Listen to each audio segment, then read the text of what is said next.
Welcome to the Mermaid Mask, an impossible locked room murder. Captain Mortuga lies dead beside an ancient cauldron aboard the world's strangest submarine, crewed by sketchy suspects. A handcrafted point and click with sharp humor and tricky puzzles. Dive into the next mystery from the creators of Tangle Tower and Crow Country. I wanted to say county. Ooh.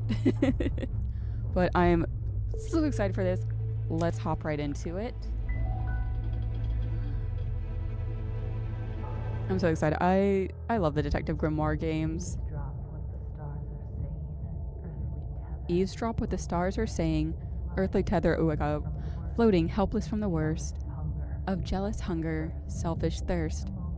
Take a moment, kneel and meet the flowers growing at your feet. Okay. I was like, oh gosh, I didn't read the first one fast enough.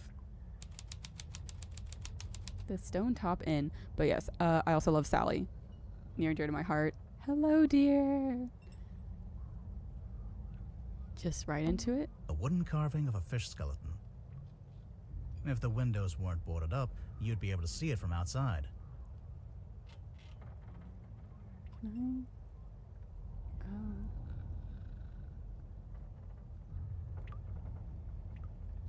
It's the case file, the reason we're here. It was left for us right here on the bar.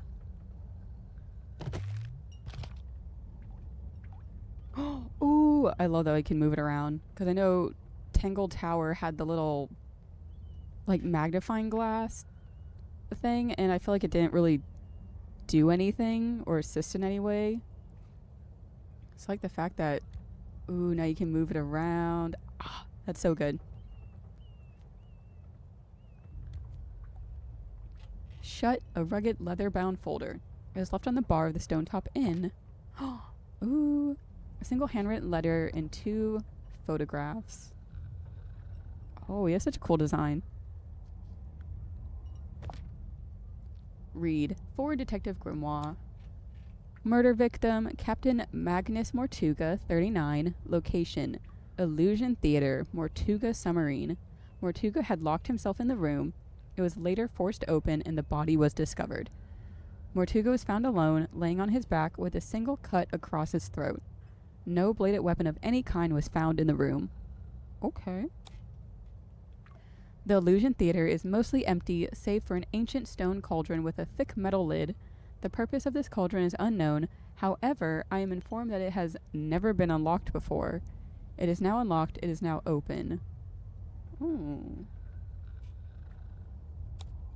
Signed, Captain Seafoam, captain of the Mortuga submarine. Seafoam?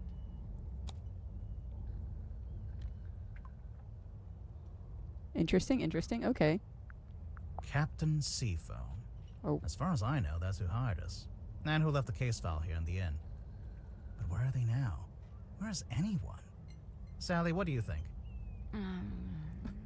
Let the girl sleep. Great contribution. Okay. I think I'll go ahead, pop it up a little bit more. I do like the sound effects to be a bit lower. Okay. Fishing trips on board the Dearest Selena. I'm guessing that's the name of the ship. Enquire with Felicia Stonetop at the bar, or with Sylvia Seafoam at the harbor. Lamps. They've stopped giving out light and taken up dust collecting. That's also what I plan to do when I retire. It's a painting of a sea serpent. Wait, is it a serpent if it has legs? What do you think, Sally? Ah, thanks for clearing that up. There's nothing written on the barrels. I'm sure they were once filled with some kind of wonderful, unsanctioned local ale.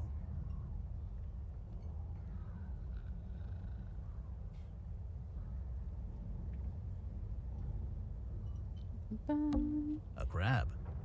You know, just in case anyone missed the overt nautical theming. Bar stools? Yeah. The wood is rotting, so I've strategically chosen not to sit on them.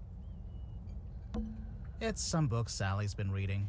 She insisted that we bring it with us, although I'm not sure why. Ooh. J.D. Werman. Crystal Kale Publishing. Hex of the Helmsman. A papergraph novel belonging to Sally. It looks to be a nautical fantasy adventure. There's a photograph of a well-dressed man on the inside cover. Ooh. Something terrible awaits you in the depths. Will you face it? Kristen Kale Publishing. Something terrible awaits you in the depths. Will you face it? He sees it in his dreams. He sees it when he closes his eyes. He cannot escape it. But what is it? Renowned helmsman Marcus Mordoom is a man with a singular purpose. He will not rest until he uncovers the truth of what's really hiding beneath the waves. Hailing from a small fishing town named Silkworm-on-Sea, J.D. Werman moved to the big city to write his first novel. And it's that novel that's already carving him out a place in the annals of history, as Werman's mastery over the typewriter shines through in every beautifully crafted sentence. The only question I have is this: how can he possibly follow this up? Kristen Kale, publisher. For T.W. Ibis. For imparting upon me what it is to love the art of writing. Ooh. Chapter 1, Lost at Sea. Marcus Mordoom tightened his grip on the wheel and stared out across the bleak horizon. On this morning, the familiar frigid air of the South Sea carried something more than salt spray as it whipped around his weathered face. On this morning, the familiar howling voice of the wind seemed to be in duet with a much grander voice, a voice that spoke in language that Mordoom could not understand. Not yet. I'd read it. Hex of the Helmsman by J.D. Werman. Looks like Sally's read through it a couple of times already. I wonder what's so interesting about it.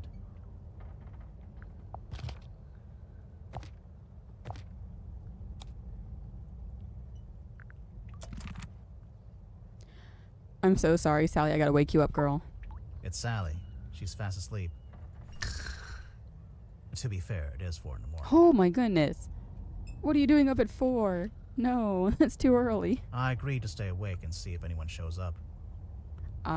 Okay. So not waking up at 4, but you've stayed up until. So far, nothing. I thought I heard something outside. Hello?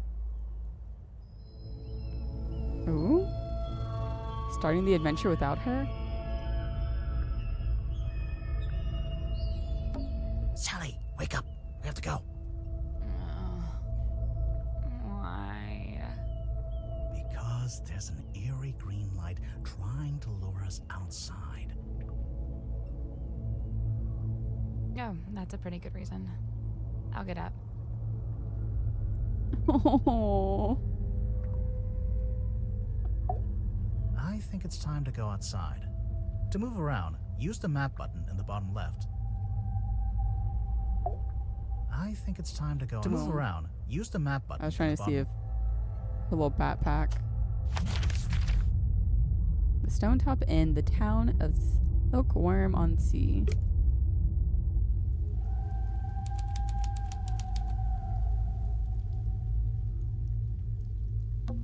It's the stone top emblem, I guess. Looks like a snowman. It's not. Why would it be a snowman? Why would it not be? Alright then, what is it? I think it's 3 stones stacked on top of each other. Oh, that actually does make more sense. The Stone Top Inn, the best inn in Silkworm-on-Sea, It's the only inn. and therefore the best. Oh, I missed you, Sally. The Stone Top Inn, It's the and therefore the best. It's a billboard for a theater. Baroness Fortuna presents Fortuna Hall. Performing tonight, Waylon Wolf. Oh, tonight? Yeah, we didn't come all this way to go to the theater. We could take a little stop. Also, the sign is several years old. Oh. The Stone Top, It's and the- therefore Okay, the I thought it best. might some other stuff. Silkworm-on-Sea. It's a ghost town. A ghost town? I just meant since, it's abandoned. But yeah, there might be ghosts. A large stone statue on top of a fountain. It looks like a fisherman wrestling with some kind of dragon. It says right here, the silkworm serpent. It can't be a serpent. It has legs. Right? So I was wondering, like, just listening to their voices, because I feel like this was an issue that I had with the last game where Sally was a lot louder than everyone else.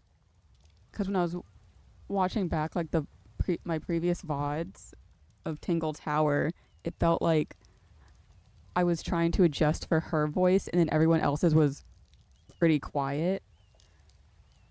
And it seems like, again, at least with Detective Grimoire, his voice is kind of like soft and quiet A compared large to stone hers. statue on top of a fountain. It looks like a fisherman wrestling with some kind of dragon. It says right here, the silk. It can't be a right? Sorry. That must be the logo for Mr. Grip's Emporium. I think it's a hot air balloon. I've always wanted to go in a hot air balloon. Well then, you're in the right place. At the wrong time. Another abandoned building. Mr. Grip's Emporium. What do you think they sell? Currently, nothing. The signs. It's a signpost. Lists a bunch of places in the town. Drummond Shipyard. Seafoam Harbor. Grip's Emporium, Stonetop Inn, the Silkworm Spectator. Fortuna Hall Theater. Silkworm on Sea Town Hall. None of those places are open, so we don't have to worry about them. Dang. Good, because I've forgotten them all already. There's an old lighthouse up on the rock. Can we go up to the top? Do you have permission from the lighthouse keeper? No. We could probably get it. Then no. Are you awake? I thought I was, but maybe not. Maybe this is my dream. It's not a dream. That's exactly what Dream Grimoire would say. Right, the suspicious Something in light. the water. What is it? I don't know, but whatever it is the source of the green light. Oh?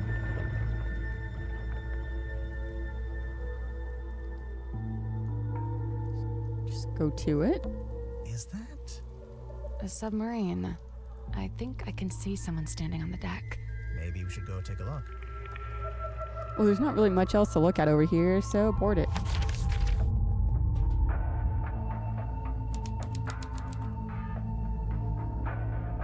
Oh, what's this thing? An old wooden boy. Oh, With a face. yeah. That is just slightly terrifying, guys. Wooden buoy. It's chained to the deck of the Mortuga submarine. There's a faint green glow in its eyes.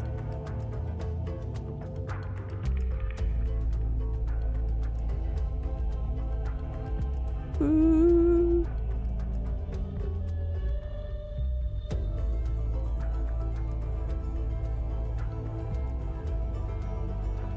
This is where the Creepy. green light was coming from. I noticed it started to fade as soon as we stepped onto the deck. So it's a boy that doubles as a lighthouse? The opposite, really. A lighthouse warns you to stay away, but this thing lured us in. Interesting. So this is the Mortuga submarine, According to the case file, yeah. and Mortuga is... He was the captain. Now he's the murder victim. Okay, so where's the new captain? Good question. Yeah, she's the one who invited us. An old rowing boat. Or what? it only has one oar. Oh! Oh. Looks like it initially said Seafoam, but that got crossed out, and now it says Mortuga. I'm getting mutiny vibes from this. I don't know about you. Yeah. It's the wrong way around. What? Yeah. I was like, isn't Seaform's the new captain, so maybe she was the original, and then Mortuga took over. Take another look at the case file. Yeah. Case file. Ooh. Music getting more intense.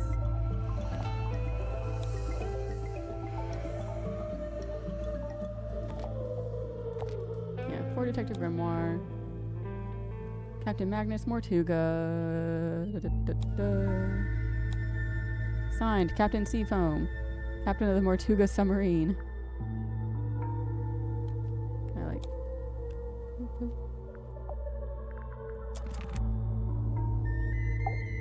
There's nobody here. The door's open, though. Somebody must have opened it after the submarine surfaced. Does that constitute an invitation? Let's Ready, go. Sally?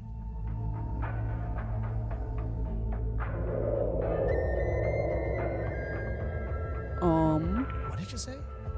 Huh? I didn't understand what you said. I didn't say anything. Oh. Weird. Are you okay? Yeah. Oh, I thought it was gonna be that he got chickened and didn't keep going. Our lord. What's at the bottom of the ladder? Oh. I can't see. It's pitch black. Should we go back up? Wait, I think there's a lever.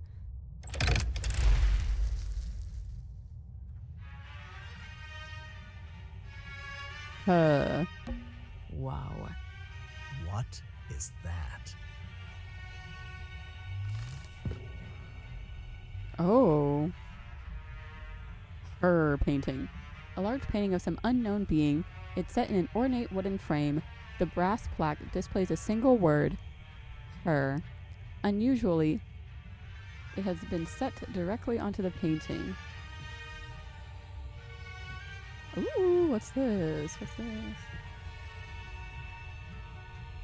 That's the inn. Looks like little dangly earrings. I love this, being able to find clues on the stuff now. Okay, okay. Actually, let me also go ahead. Ex-captain of the Mortuga submarine. Oh? Ooh. Note last. What's in the frames? They're just ocean landscapes. There's an old-fashioned speaker mounted on the wall. It's playing spooky music. It's the kind of music you'd hear at a fancy party for vampires. I hear it.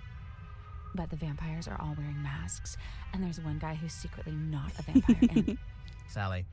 She's been reading too many books. Mhm. No, I love it. I guess this is what lights up the room when you pull the switch. I wonder what they burned to make it pink. This is the lever you pulled? Yeah, so leave it alone. I don't want it to go dark again. It's the ladder leading back up to the foredeck. What's in the frames? They're just ocean landscapes. Okay. The Glass of wine. wine. Ominously left half finished. Maybe the wine was corked. Ominously corked. These It's stairs? like an old-fashioned drawing room. I don't see any drawings. It's short for withdrawing. As in, you withdraw there after dinner. Let me tell y'all, I never actually knew that's why it was called a drawing room. Because usually when it's portrayed in media, it's as a drawing room where they do art. I actually never knew that. It's like an old-fashioned I drawing. don't see It's it. short for... Okay. Actually never knew. I cleaned the couch. What? If we end up having to stay the night. Sally, we are not staying overnight on the murder submarine. Oh, come on, detective. Coward. But I brought my toothbrush. She always comes ready. I love it. It's like an I don't old-fashioned... see. Okay. Actually, I think this door leads into the control room. I want to go into the control room. Well, you can't. It's locked. Oh, look through that window. There's a note. Captain Seafoam? It's taped up on the other side of the door. You don't need to come in here. The crime scene is one floor down at the very back of the submarine. Captain Seafoam. That's totally not suspicious. To be like, oh, no, you don't have to come in here. The murder was down there. Nothing suspicious in this room. Thanks for the directions, I guess. Do you get the sense that the captain is hiding from us? Why would they do that?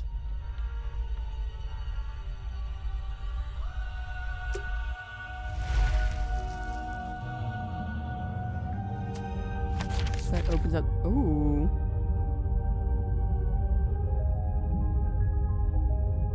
I guess I should go see a crime first. And then explore everywhere else. Oh, mess hall. It's a big metal statue of a serpent. There's a cabinet built into it, but I think it's locked. Oh, my first puzzle. Rotate the 4 dials into the correct arrangement. Oh.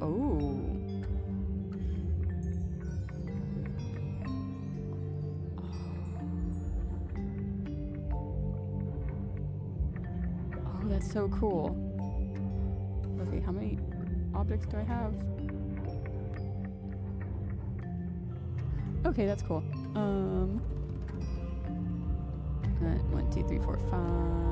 10.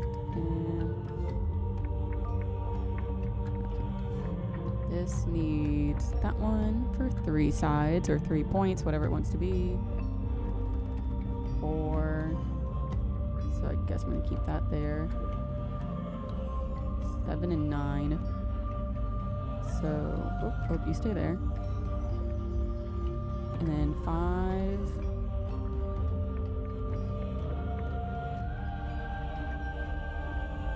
5 and 4. Can I get? Oh. 4 here.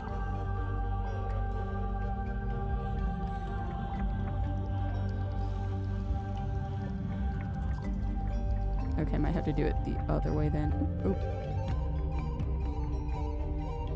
There's 5 and 4. And then there we go. 5 and 4. 4, 3, and I need to get 7 over here.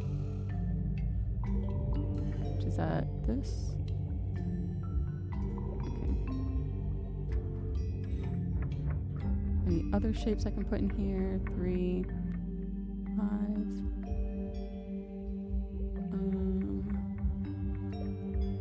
I can do a 3, and then I think I was able to get a. Nope. This one. Yeah, 4 and 3. Should be There it. we go. Yay, math. Nice. The little cabinet opened. Anything in there? Clues. Sun tablets. A brown glass bottle containing 3 varieties of tablets. Oh. Nothing else? Don't even know what kind of tablets they are. For now. The ladder leading back up to the parlor. The parlor.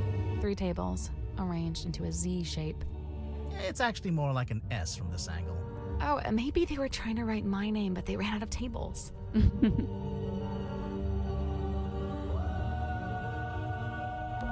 Playing cards. Looks like someone got dealt a bad hand. Oh, really? I have no idea. I just thought that would sound cool. It did. It was like, dang, he did get dealt a bad hand. A little pot with a red crayon and a blue crayon. You're not going to pick it up? No? $10 says this turns out to be an important clue. Yeah, you never know. There might be something under the mug. You're on. 3 tables, arranged. It's actually- Oh, maybe they were... I guess this is the mess hall. It is kind of a mess, yeah. A picture of a fish. Delightful.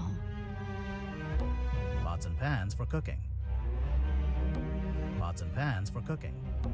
Pufferfish lamp. I love this whole lamp. A timeless classic. This looks like dead coral. Is coral ever alive? Coral are marine animals, dude. What? Oh, detective, yes. The whole coral reef is alive. But I was trying to think of what it reminded me of, and it's SpongeBob. Because Mrs. Puff, in like one of the episodes where it's like, oh, is there a Mr. Puff? And it just shows him as a lamp. A wooden chandelier. That it? There's a metal sculpture of a serpent. Better not touch it. It's probably a load-bearing serpent. Hey, it's a kitchen. We didn't have one of those last time. Nothing. Referencing the last one. That's like, yeah, we were in a mansion, but no kitchen. It was probably behind one of the closed doors, honestly. I guess this is the It is kind of a mess. I thought they were going to say something about the dark abyss back there. Oh my goodness. This room, because it's kind of like highlighted. The Illusion Theater. Gosh. Okay. Someone's hung up a banner with the words Illusion Theater painted on it. What's the illusion, I wonder? You know, I think this room's had some kind of rebranding. Rebranding from what? What was it before? Yeah, it's such a tiny room. Possibly nothing. A small room like this wouldn't normally have a name at all. There's a cloth hanging up on the wall. Sailcloth, a ragged square of thick sailcloth found hanging up on the wall in the Illusion Theater. Something's here. The Stargazing Girl. Ooh. Oh. It would have told me. Okay. Oh, and there's the moon. Okay. Alright, it's like one thing at a time. The stool's been knocked over. Doesn't it look familiar to you? Sally, it's a standard wooden stool. I don't... Yeah, it looks like it's from the It inn. looks exactly like the bar stools in the Stone Top Inn. I like that, making a little connection. So, this is where Magnus Mortuga died. It's just like the case file said. He landed on his back with the cauldron at his feet. Just like last time. He was killed by getting cut across the neck, right? Yeah, you can see that's where the blood came from. But there's no weapon, no knife or anything. Okay, but knowing from previous games that usually there's some sort of cryptid involved. There's scratch marks. There was something trapped inside there, let it out, got him. Nothing. There's a little broken bottle on the floor. I'm guessing Mortuga dropped this when he died. Moon vial, a small glass bottle found smashed on the floor in the Illusion Theater. The spilled purple liquid has a subtle botanical scent. The small paper label is marked with a simple picture of the moon, of a moon.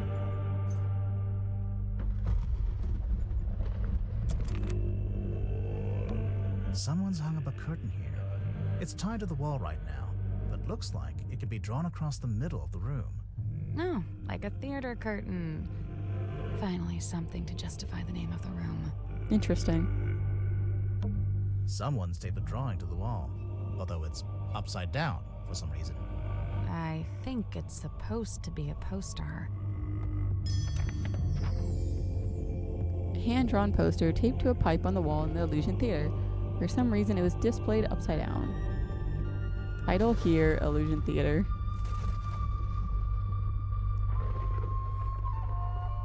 I'm just doing like a Grim Reaper. And then sitting inside the thing. Oh. Baroness Fortuna presents Lady of the Looking Glass. Unfathomable. Beyond anything I can imagine. Inconceivable. I don't know what to believe anymore. Book tickets, Fortuna Hall, Silkworm on Sea. Monday through Saturday, starts 8 p.m. Cute.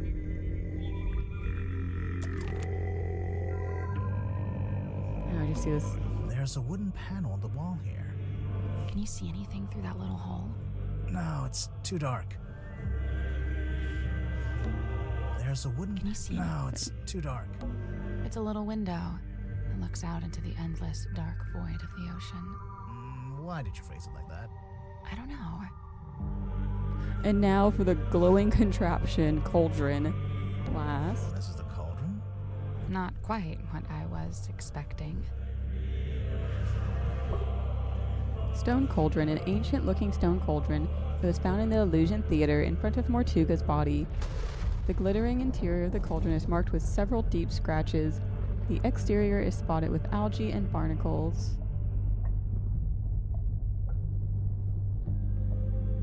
Interesting.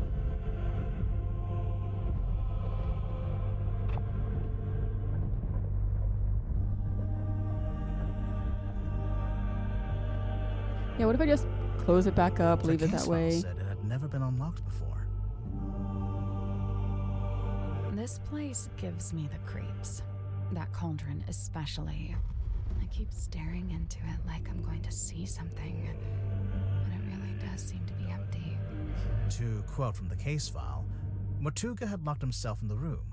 It was later forced open, and the body was discovered. So Mortuga was alone in a locked room. A very small locked room. There really isn't anywhere for a murderer to hide. I'm not so sure. I think there is a hiding place. Yeah, the cauldron. The cauldron killed Magnus Mortuga.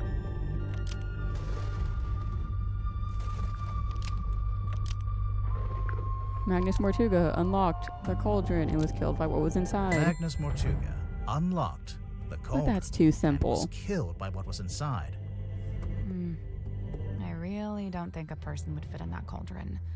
And didn't they say it had never been unlocked before? If that's true, there couldn't have been anyone in there. Right, I agree. I don't think it was a person. Then what? I don't know. But you have to wonder why it was kept locked in the first place. I'm guessing there was Exactly. something pretty bad in there. Look, Mortuga died from a cut across his neck, not from some vague paranormal entity. Unless you're suggesting it was a vague paranormal entity. Sally, this isn't Nice. your first Did you case. get a good look at the inside of the cauldron? There was something I noticed.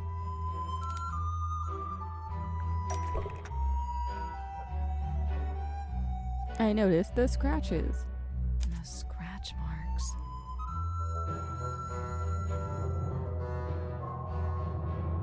Oh, chapter 1, The Curse in the Cauldron.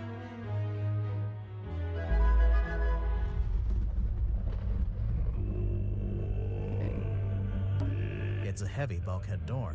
Seems like you lock it by turning that big wheel. There's actually a wheel on both sides of the door. So I could lock it or unlock it from either side. If you were strong enough, maybe. Ouch. It's a heavy bulkhead door. There's actually, so I if you were strong. Ouch. I thought I was going to say something about like the little notch and scratches on the door too. But I guess not. Okay. I wonder if now that I looked at it, I can go back and maybe meet the captain? Oh, yep. The little eyes looking. Knock knock, captain. Go solve the crime! Oh, We're doing it.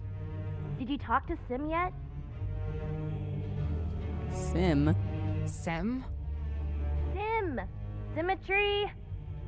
Where is she? She'll be in the room nearest the illusion theater. She feels like she's like the hint guide. I was like, no suspicion hints, no nothing hints.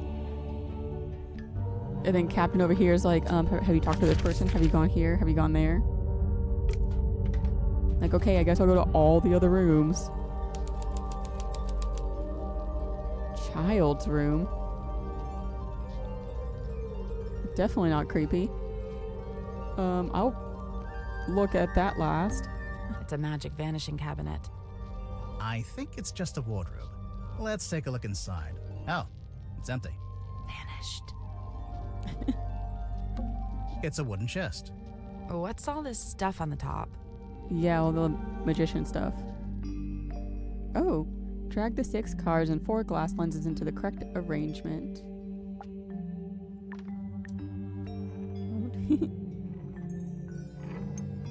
Let me move the lenses. Oh, okay.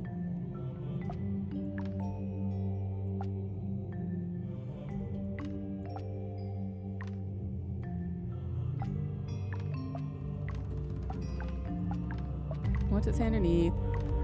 Jennifer and Margaret gaze jealously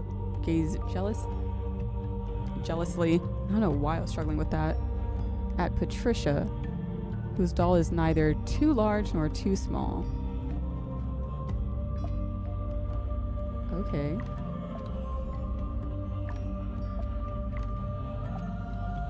So, Jennifer.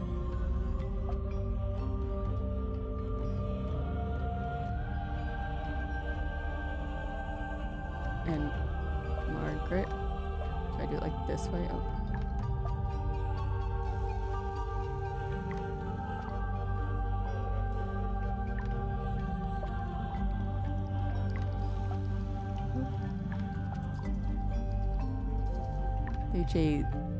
They gaze jealously at Patricia, whose doll is neither too large nor too small.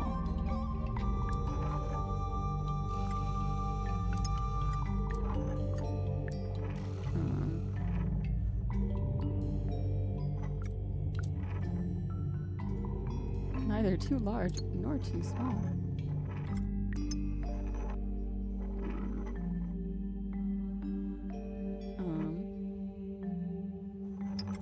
Is this one?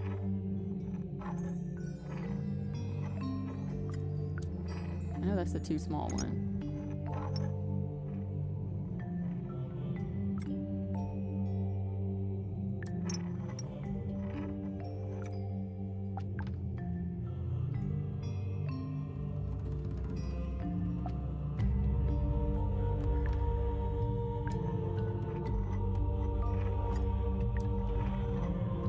Does that mean that their dolls are too large and too small?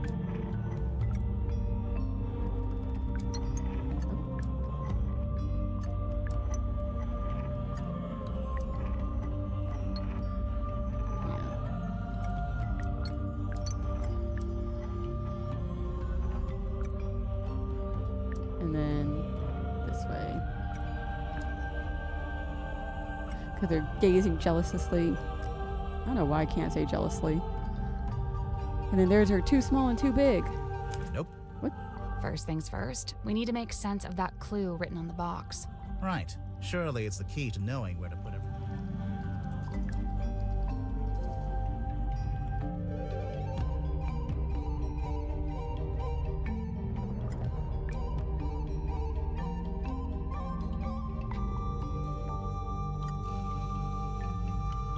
I have to like put them all together.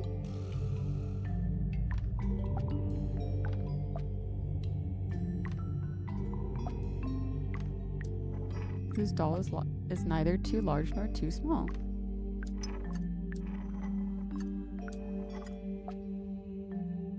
Oh, maybe I have to put her in the middle.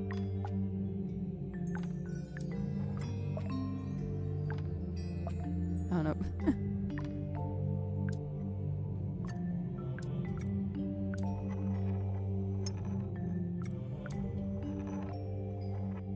I have to do it like this, where they're both staring at her down the middle. That's not it. So, the 6 cards can be put in pairs to make 3 images of the same girl. Yes. And then the glass lenses change and warp those images.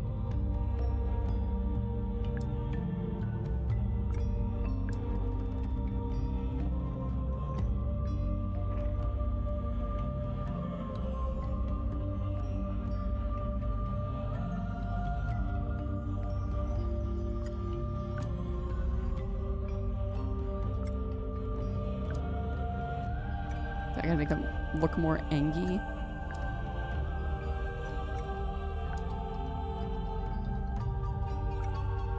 Hey, I did it. I guess I did. I had to like slightly shift it. Goodness I'm gracious. impressed. It opened. What's in there? Oh. Okay, it's a glass one. Glass eyeball. Strange glass eye found in the child's room. It smells musty and unpleasant. Ew. Oh. What's that inside? Is that how it hooks in?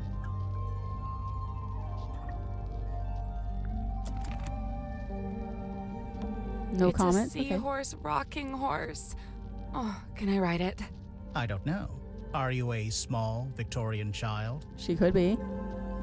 Yes. Now, I I heard if you cut a starfish in half, both halves regenerate into a new starfish. Yeah, I can do that too. Also, they have no brain and no blood. Yep, ditto. Yep, ditto. What was the what's good baby girl clip? Oh my gosh. the short that I uploaded. I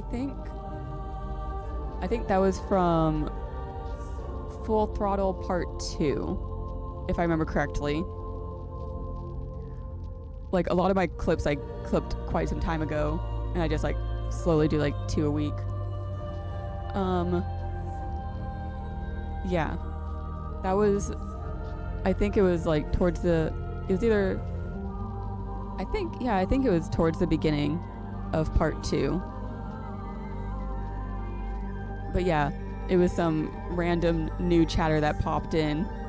It was just like, hey, what's up, BBG? And I was like, nope. I was like, you do not come into my chat with audacity like that. And thankfully, he promptly left right after. Did the little crying face emoji when I called him out and was like, no, that's unacceptable behavior.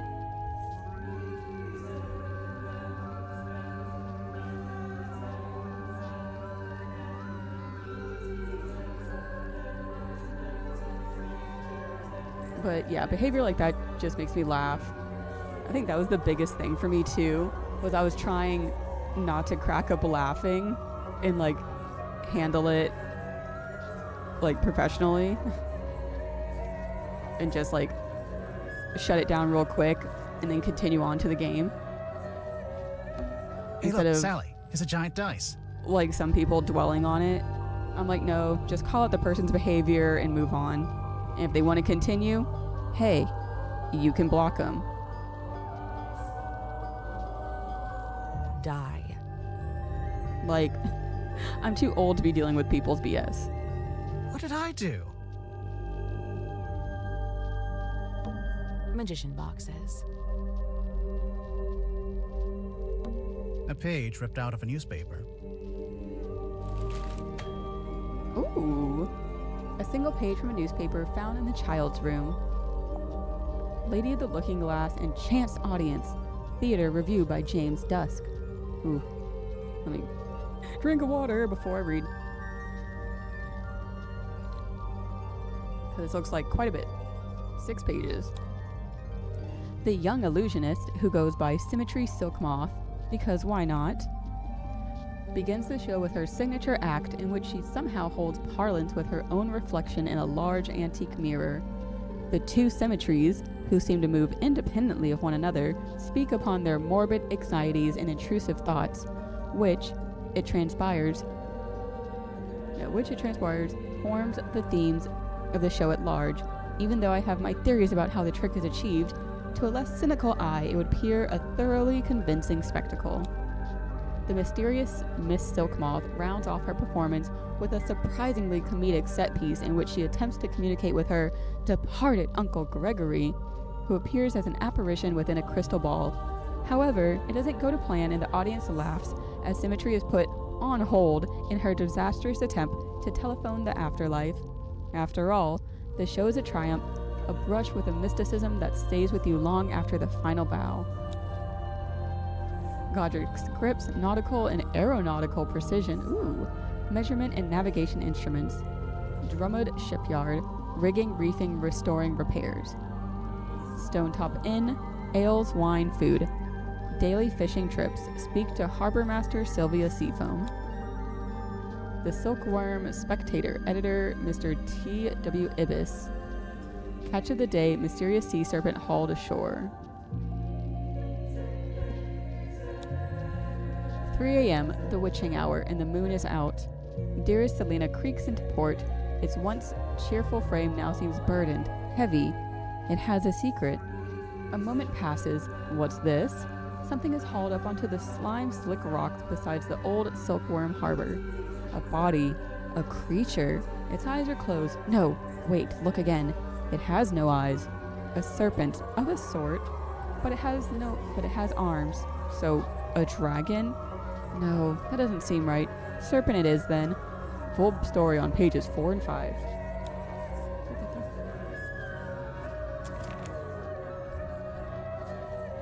Submarine. It's a model submarine. I think it's a doll's house. Anyone important in those photos? I don't think so. Good. Fish hanging from the ceiling. It's like we're underwater. We are underwater. Oh, yeah. The lamp fell over. Wow, No. you really are a detective. I think it's purposely on the floor to do like shadow puppetry. A walking stick, standing up by itself. I think it's part of an illusion. What illusion? Invisible man, maybe? I don't see it. A set of wooden drawers. Okay, I saw you blink. Hi, hello. An eerie painting of a girl standing in the woods. It is just a painting, right? Sure. Maybe. No. Maybe. That's it. It's blinking, guys.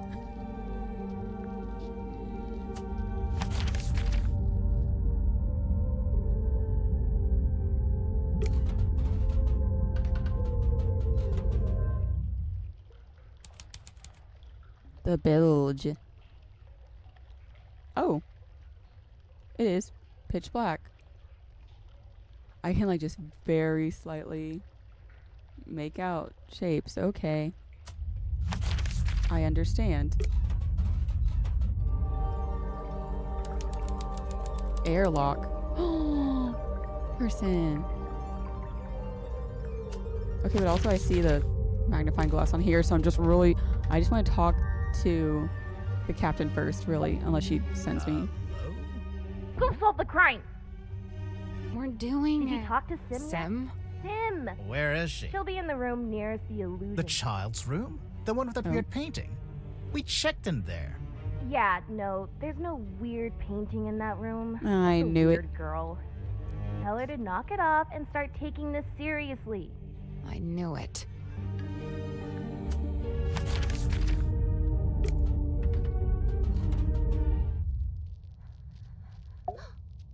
Alas, I am outwitted. My paltry facade undone. I mean, yeah, I could see you blinking. We could hear you breathing a little bit too. Sorry.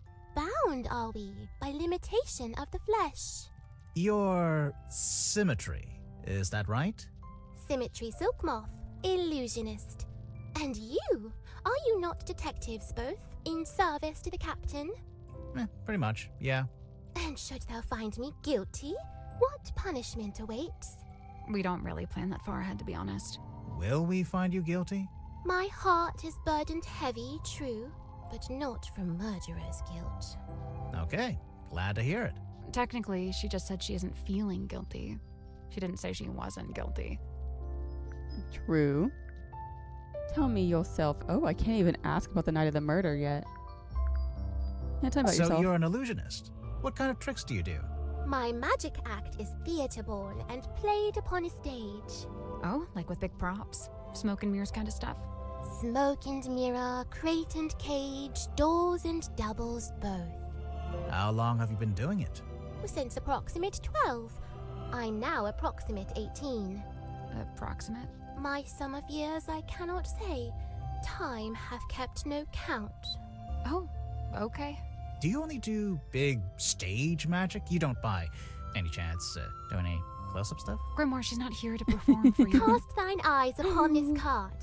On its back an image clear, a duck or rabbit's form. Think hard and choose with steady mind. Oh my. And I'll predict the course Ducker of rabbit, fate. ducker rabbit. Okay, okay. Oh, if I tell her, think hard and choose with steady mind.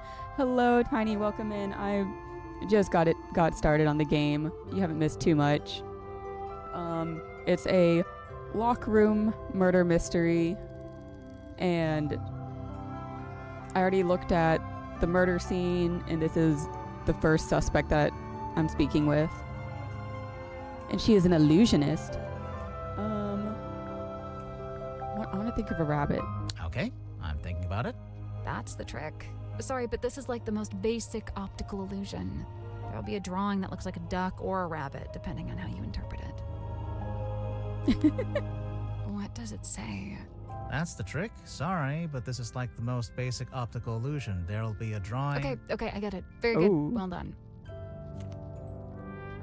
She got you, Sally. Tell me about the submarine. Is this your bedroom? My chamber is shared with Cynthia Fair. Take a left down the hall. Oh, so this room is, what exactly? My place of toil. And what are you toiling on? Many a thing, all a manner of things. Keeping busy, huh? I must remain of some use, lest I should become useless. What would happen then? Oh. Surely I'll be tossed into the sea, where I will promptly perish. Uh, Thereupon, my listless form becomes a meal for a passing sea turtle. Symmetry. But oh, the I love turtle her. finds me scant sustenance, and he too will perish, and we'll both be dead forever and ever. Symmetry! Oh, now I can ask about the night of the murder. I love her. Very much theater major. Scene opens. Submarine interior. Tell Symmetry me. lies awake in bed. We're really doing it like this. She is restless, wrought Oh. with guilt. Guilt about what? A sudden movement of the submarine wakes Cynthia. Cynthia, noticing Symmetry. Oh, you were already awake. What is wrong? The two young women briefly talk to one another. Not gonna give us that bit? Cynthia, getting up. Oh, I must go and inspect the control room. Exit Cynthia. Symmetry lays in bed a little longer. Symmetry, getting up. Oh, I must return to the Illusion Theatre. I cannot bear it. Return? The Illusion Theatre. The door is already open. Symmetry sees Captain Mortuga laying dead on the ground. She screams. She also Legas. sees a large face passing by the window. Oh. What? A face outside the submarine. Enter Dansum and Worman. Dansum. Oh, my dude, this is crazy. Worman says nothing. Oh, my dude. Enter Madame Tadpole. In her wake, Mr. Grip, Cynthia, and Mariana. And after a short while, Dr. Zephyr.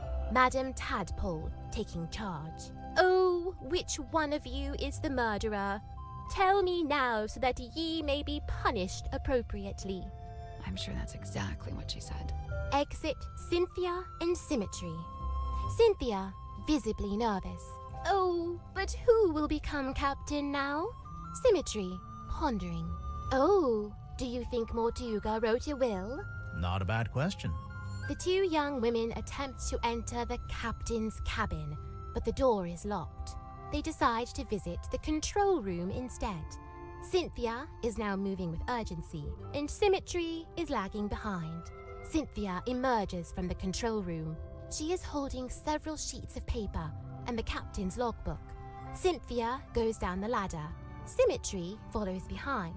Outside Worman's bunk room, Symmetry noticing a piece of paper on the ground. Oh, surely this was dropped by Worman, as it is from his typewriter. I shall return it to whence it came. She places the paper back into the typewriter. Okay. Symmetry returns to her bedroom. Scene ends. And then where'd Cynthia go? You're just like, yeah, she left, and then I went back to my room. Okay, but also she's the one who found the body. I see you, Symmetry.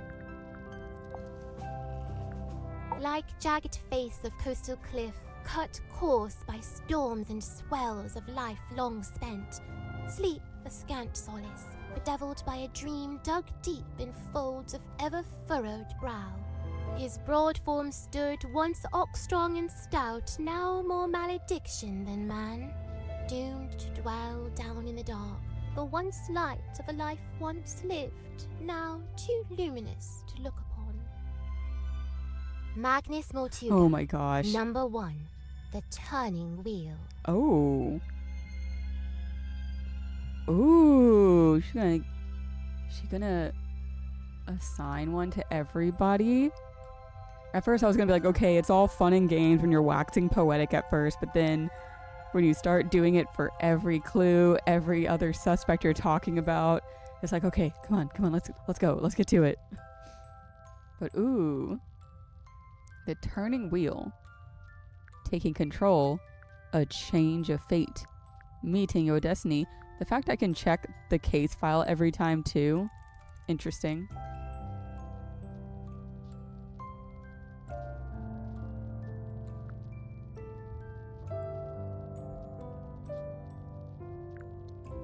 I'm going to say a change of fate. A change of fate?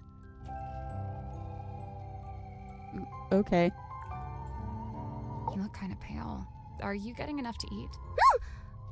Alas, by flesh and frame and bone and blood I set but little store. Yeah, that's what I thought. So what do you set store by? Oh, like, what are my interests? Yeah. Enwrapped, enthralled, of cloth-in dolls, of effigies, of twins, Okay, sure. of glass and gleam, of mirrored eyes, of phantoms falsely cast. Fine. Mirrors, okay. Oh! Of what if aught doth lay beyond this fleeting form of flesh? Huh. Symmetry Grimoire's like, simple. Number 4. Oh. The unblinking eye. Resolve, obsession, fear. So I want to say fear because it did mention that she has like anxiety. Fear?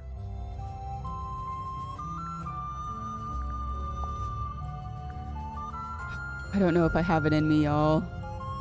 But she waxes poetic about all of these. Let's go. Sim, look, it's you. Oh, long faded yesteryear. I'm shocked you knew that she I still was love her, though. me. Yeah, I'm not sure you're old enough to say yesteryear in any context. From the review, it sounds like your old magic show is pretty good. I filled the house up every night. So why'd you give it up? There were other things I wished to learn. Things not found upon that stage. The occult. Oh, you always gotta start young. Care to explain what this is? Nay, Do you know what it is? I, I'm not sure if that was a pun or not. Where'd you find it? in the parlor, on the floor. So someone dropped it? So it would seem. Okay, but does anybody use old eyeballs?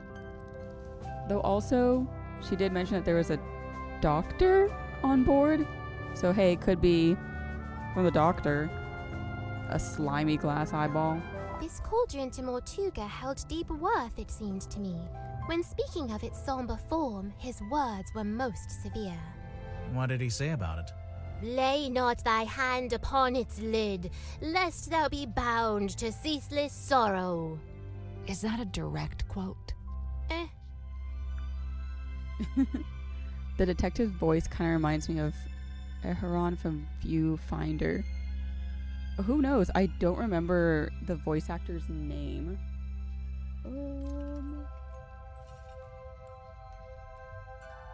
Off the top of my head, at least. You drew this sim? I did. And you hung it up on the wall? In the Illusion Theater? I fully meant to take it down, but never had the chance. What is it exactly? Imprudent plans gone swift astray. Plans for a new magic act? Why'd you hang it upside down? Upside down? Yeah, I thought maybe it was part of some kind of trick or an illusion. I didn't hang it upside down. I hung it right side up. Really? Interesting. What is it? I do not know and dare not guess. Ah, come on. One little guess. It's not my place to muse upon the things in Chamber Dream. What's this? How should I know? It was hung up You on the hesitated, wall in ma'am. the Illusion Theater. So? So, we We thought maybe you were the stargazing girl. I am Symmetry Silkmoth. Yeah, I know. I'm not contesting that. Never mind. And some Why would tablets. someone bring along a bottled form of sun? Sunlight's good for you. Vitamin D, I guess. What does it do? all kinds of stuff. If you don't get enough, it makes you sad. You know how people tend to be happier in summer and sadder in winter? Silkworm sun is scantily seen, even in a summer sky. I swear, sometimes she just gets lucky with the alliteration. But hey, vitamin D deficiency, baby. Know all about that. I find it hard to look away. Her flicker flame doth draw me in, and I am merest moth. What is it? Some kind of monster from the bottom of the ocean? No, not of the sea. She's of an even darker place.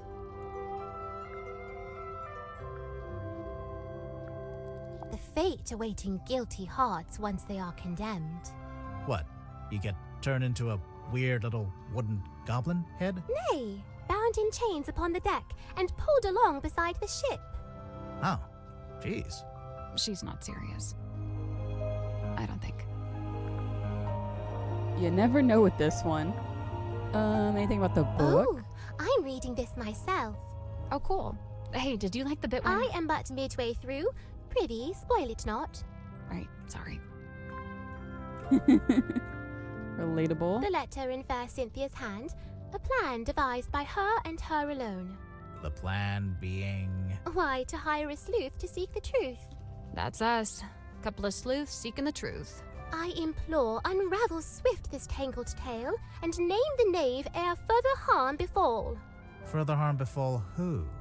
With former captain slain, I feared the new be target too. Okay, that's everything. Oh my goodness. Love you, ma'am. Goodbye.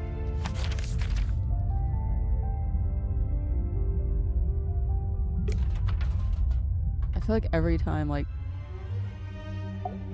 You spoke with Sim, Yes, I did. Yeah. and I'm not about to declare her innocent right here, right now, if that's what you were hoping for. aw, come on, do it. We haven't even spoken to all the suspects yet. Oh, which ones are you missing? Everyone. You. Open the door, Cynthia. Oh? Looks like she unlocked the door. Finally. Yeah, let's go inside. Like, I want to speak with the person that asked us to come here in the first place. Feet that don't touch the ground. Down, periscope. Down periscope. Don't touch that, please. It's behind glass for a reason. My It is a bad. garment of great historical significance and must be preserved. What if we just look at it from a distance? Fine. Yes. Captain's jacket. An ornate jacket displayed on a wooden mannequin in the control room. Can't touch it, as it's kept locked behind glass. Anything in the pockets? Gosh, I love the fact that we can actually turn things around and look at the details. Ooh. It's a throne. It's not a throne. Oh, well, what is it? Well, it's, the captain's control chair. What's on the back? There's a label taped to the back. Maybe it says what kind of chair it is.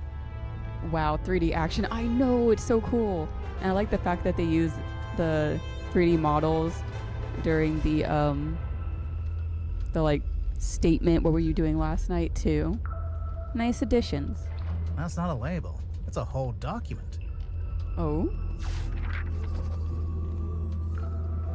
A typed document that was taped to the back of the captain's chair in the control room. There are 2 handwritten signatures at the bottom of the last page.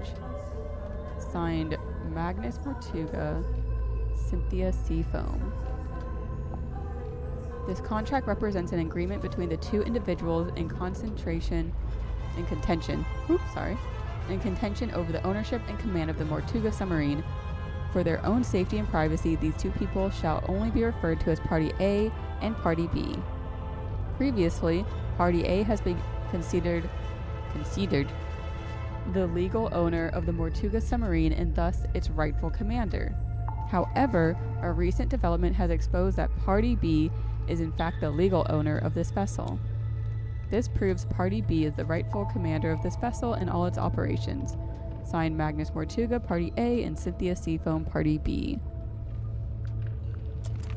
Interesting. Can we look at the control panel? If you promise not to press any of the buttons. I will make no such promise.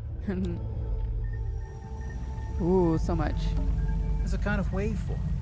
I think this is for listening to the ocean. What are they expecting to hear?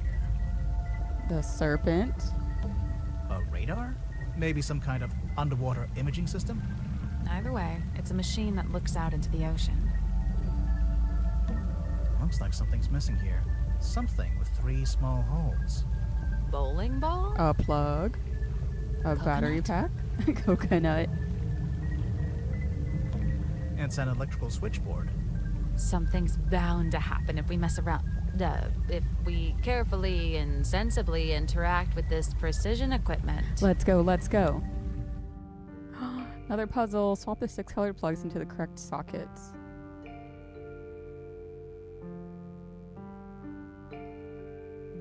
One, two. 1, 2. So I can put it in. Oh, I have to make this shape.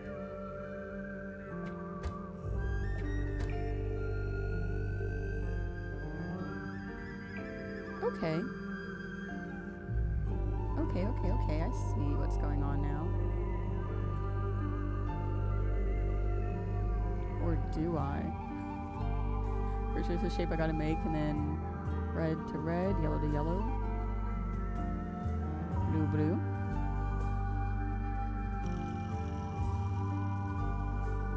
I'm guessing.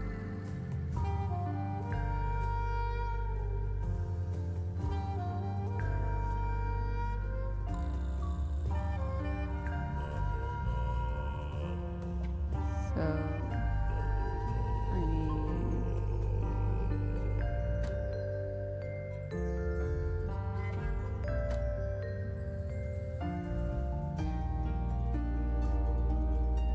okay.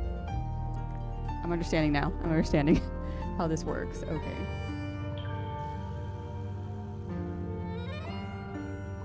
So 2 pieces of red, and so that'll be this square up here and this square, and then blue, square, square, and yellow is the 2 squares in the middle. My brain is understanding, it is comprehending. So I will start, I feel like it'd be better to start with the top.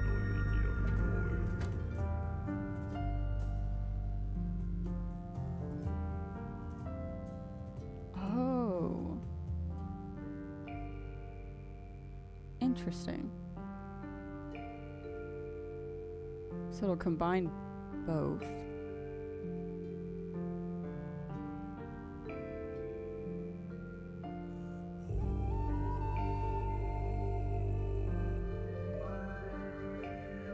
So I'll have to cancel it out with the blue.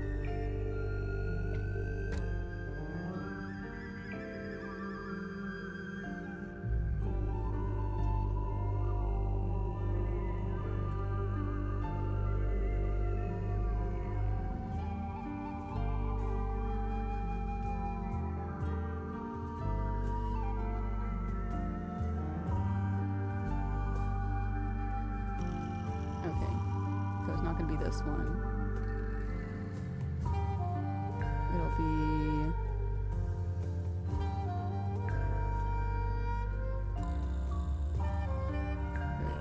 oh no, I was looking at the wrong one. Whoop. So blue should be sides, but not. So I'll have to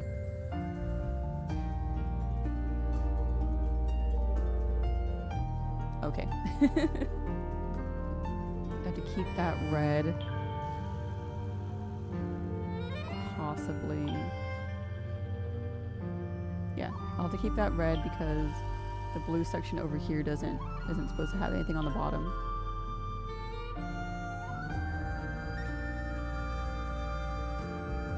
Oh, that's an interesting one. Okay. Where's my left? get out of there. That's really all I need. I don't even need top and bottom for those two. And then yellow. This one already looks like it's fine. I just need to get rid of that. So, could move it.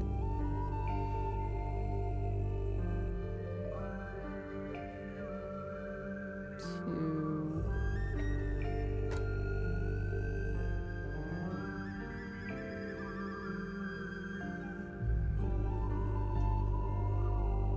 and this one. I think I got the shape. Bum, bum, ba-dum, bum, bum. There we go. Yay! I like that one. That was a fun one. Nice. Something unlocked. The hatch opened. And it's a ring-bound book. Clues, clues, clues, clues, clues. An old ring-bound logbook. It was locked in the hatch in the control panel. Ooh, what were you trying to hide, girl? Cynthia Seafoam. Coordinates. Yes. Magnus Mortuga. So she did the most recent page. Coordinates, speed, depth, heading. Notes. Captain Mortuga found dead. Details unknown. Crew is tumultuous. Captain Seafoam assumes command. Cynthia Seafoam. I feel like I need to start from the back.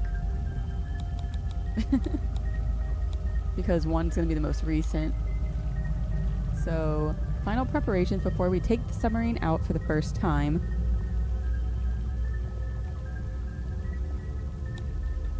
Zacharias Zephyr sets up his equipment in the infirmary. Godric Grip rescued from hot air balloon accident. Zephyr invites a girl named Symmetry Silkmoth onto the submarine. A woman named Madame Tadpole was found in the ocean. A girl named Cynthia Seafoam contacted the submarine by radio from a rowing boat. James Dusk arrives on submarine, and a man named Dirk Dansom. Okay, so that's the order of, like, everyone joining the crew. So it's just Mortuga and Zephyr. And then slowly everyone joined. And Zephyr's who invited Silkmoth, Symmetry. Okay. That'll probably come in handy later. Can we look at the control If you panel? promise. I will make no such promise. Leave it. Ah, the ship's wheel. Don't touch it. I won't. That was not convincing. A ship's wheel found in the control room. Anything else about it other than the S on it?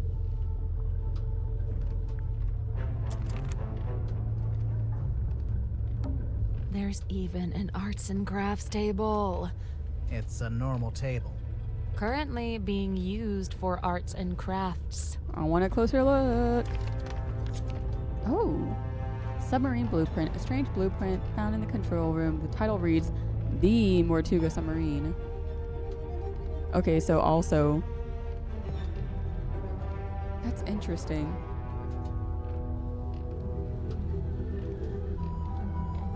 Because all of this was added on top of the original.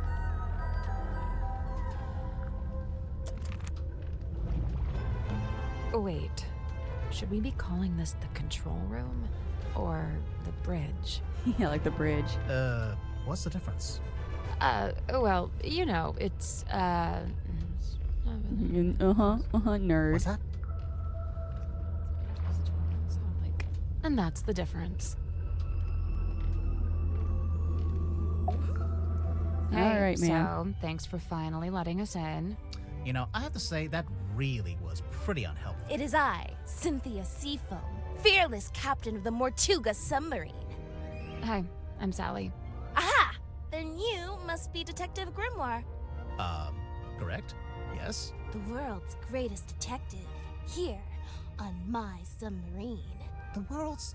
No, I'm not the world's greatest. Just a detective.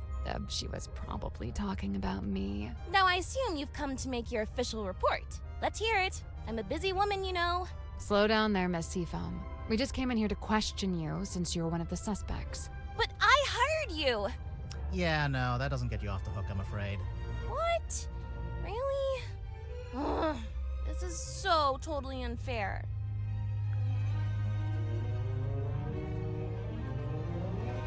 I want to know the difference. You'll have to look it up.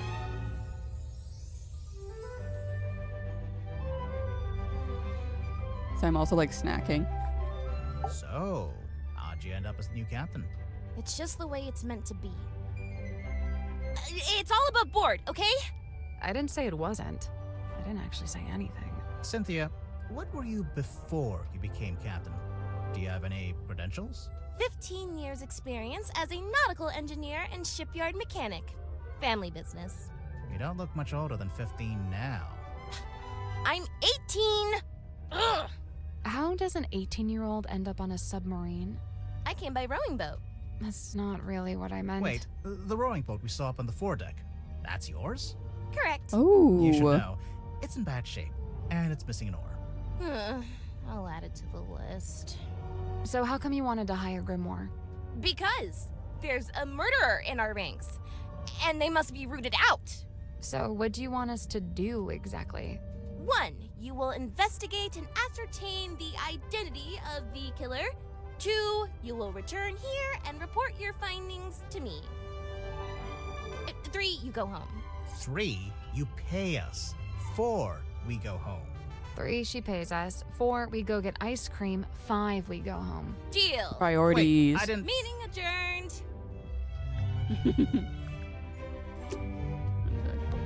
Wait, should we be calling this the control? what's that?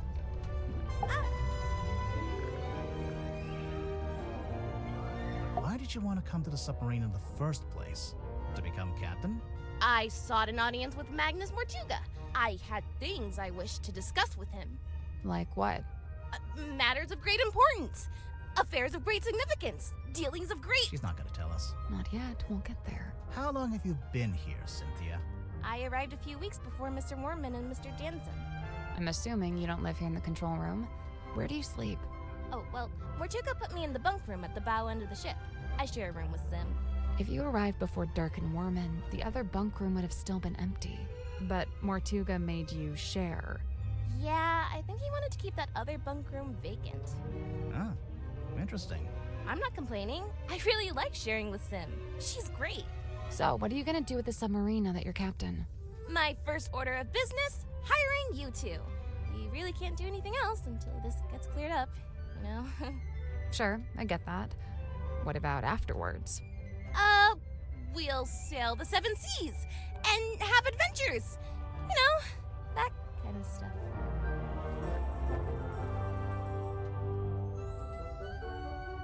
Okie dokie, so like during that conversation I looked it up real quick. So, for the difference between bridge and control room, the bridge is a little area that's high up and it's supposed to be outside the water so that the commander can see things. And the control room is the room that's like actually in like down inside that has the controls in the control room. Yeah. That's a difference. But I just like love the idea that Sally was just like ship nerd. I woke up when the submarine made an unscheduled maneuver. Everyone should have been asleep, but suddenly we were surfacing. How could you tell? When the submarine surfaces, the bow tilts up and the stern tilts down, and diving's the opposite. My bunk room's in the bow, and I could feel it tilting up. Teaching us so much. The bow is the front. I knew that. I wondered if someone other than Mortuga might be at the wheel. I was gonna go check, but then I noticed Sim was wide awake, looking upset. When I asked, she told me something had gone wrong with the new magic act she'd set up. I told her she could always take it down, rework it, and then try it again later. She seemed to agree with that, so I left her and went up to the control room. The control room was empty, but I could see we had actually surfaced, so I went up onto the foredeck to check. There wasn't anybody out there either. I had this weird feeling and really didn't want to go back to bed, so I went back to the control room. I took a closer look at the control panel to see if I could work out why we might have surfaced. Suddenly, the readings all started to go haywire. The ship's compass, the needle, it was, malfunctioning. So I pulled it out of its socket. Yeah, I figured it would need to be taken for repairs. So I left the control room but bumped into Dr. Zephyr in the parlor. He was carrying a little empty bottle made of green glass. I don't know why. I didn't ask. I went down the 2 ladders and towards the engine room, since I wanted Mr. Grip to take a look at the ship's compass. But then Madame Tadpole appeared and called out to me. She wanted me to bring Grip and everyone else and meet her outside the storage room upstairs. I went into the engine room and gave Mr. Grip the compass. I told him the needle would need replacing. Did he agree to fix it for you? Yeah, of course. He even said he had a bunch of replacement needles he could try out. Anyway, then we went to the cargo hold to fetch Mariana Moon, and the 3 of us went up to the storeroom like Tadpole had asked. We went down the corridor. The others were gathered outside the little room at the end. I looked through the crowd and saw Captain Mortuga laying on his back, dead. Everyone was trying to work out what had happened. Someone mentioned that Sim was the last person who'd seen Mortuga alive. I didn't like where the conversation was heading, so I took Sim and left. And yeah, that's about it. You went straight back to your room? No, I went back up to the control room first. For what reason? I was wondering if Mortuga had left any instructions or any paperwork. I wanted to read the captain's log too. Something tells me that's not the whole story. That's the whole Yeah. statement, I swear. If you have any other specific questions, I'll, field them separately. Interesting.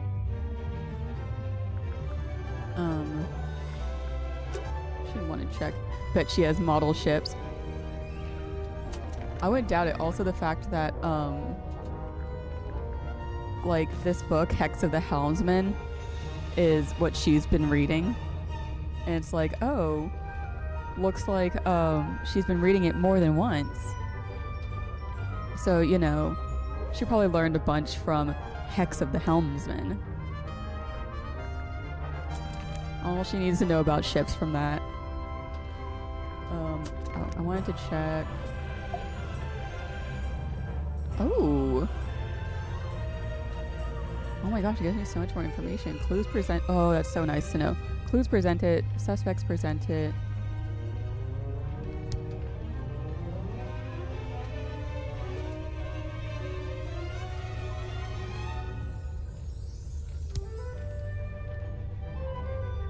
Oh, what if Arthur Dawson lay beyond this fleeting form of flesh?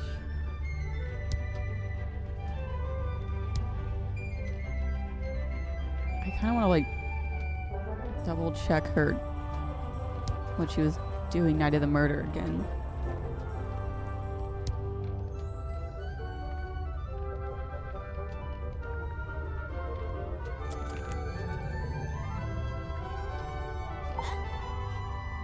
Because it's like she did so much before she went back.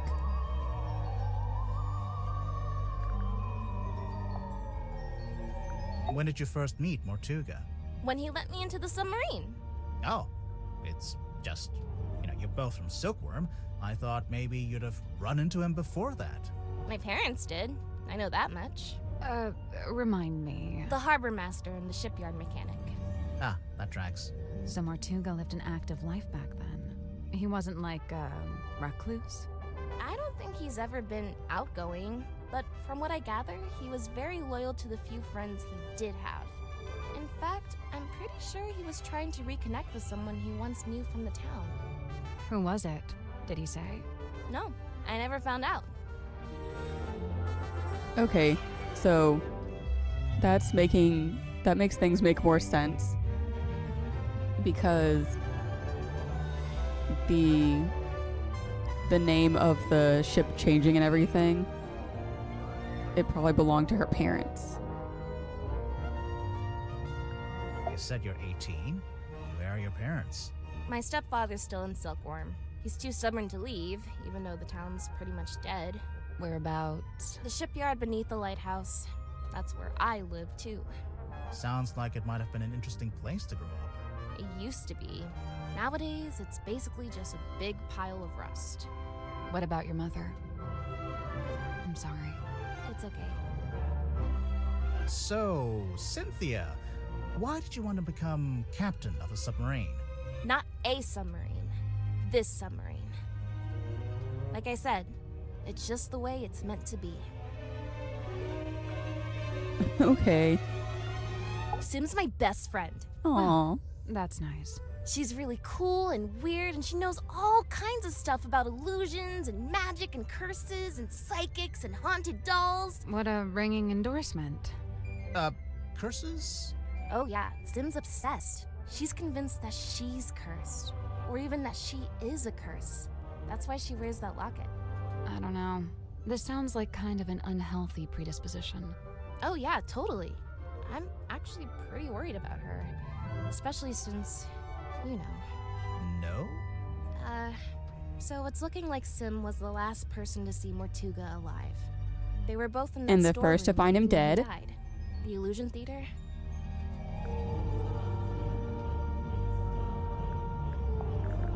It's a work in progress, okay? What are you trying to do, exactly? I'm trying to get a handle on the exact form of the submarine. Is that difficult? Given its messy history, yes it is. How come there's two different wheels? The big wooden ones for steering left and right. The smaller ones for diving and surfacing. Speaking of, what does the S stand for? Seafoam. Yeah, figured. Yeah. So when she's like, oh, I'm the captain because it's just meant to be.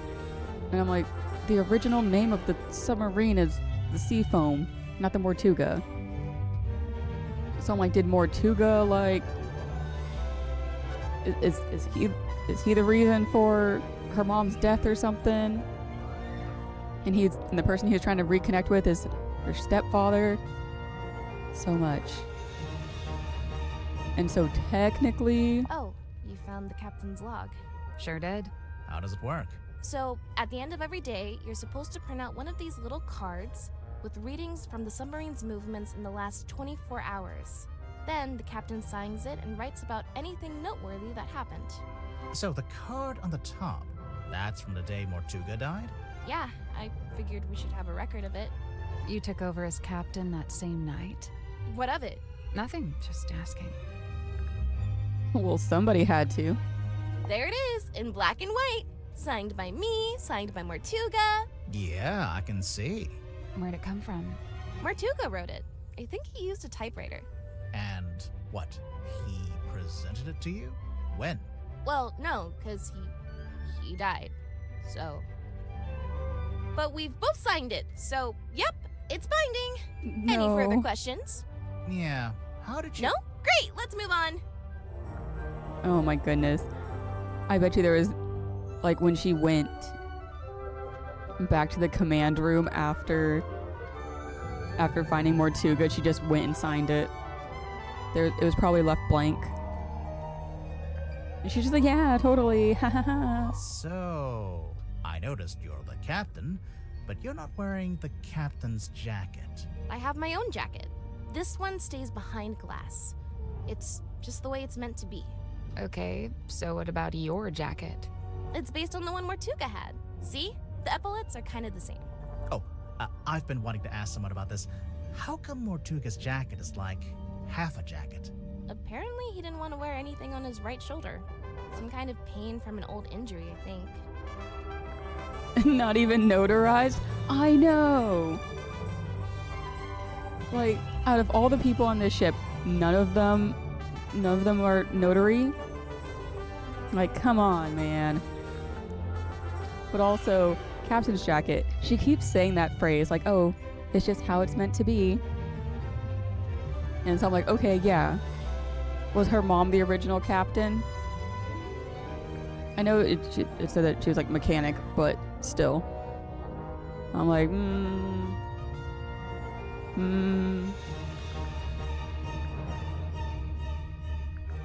I remember this. My mom had a copy framed and put it up on our hallway. That's her in the photo. Yeah, Who's the other woman? that's her Figured. best friend. They were always going on little adventures together. And one time, they came back with a sea serpent, The silver snake. also known as the silkworm serpent. Why'd they take it out of the ocean anyway? It was injured. They wanted to look after it until it recovered. Does it not have eyes? Nope, no eyes. And its skin was rock hard, but shiny, like a gemstone. Where'd you keep it? In the shipyard? Yeah, Mom wanted to take it back into the sea, but she didn't want to leave it. She wanted to go with it. She wanted all of us to go. To go and live in the ocean. Mm-hmm.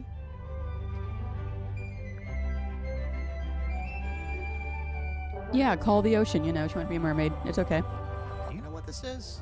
I don't know. Does it belong to Madame Tadpole? Oh? Seems like the kind of thing she might have fished out of the sea. In the case file, you said the cauldron had never been unlocked before. And nobody knew how to unlock it, except, presumably, Mortuga himself. So you think it got opened in the course of the murder? I see 3 possibilities.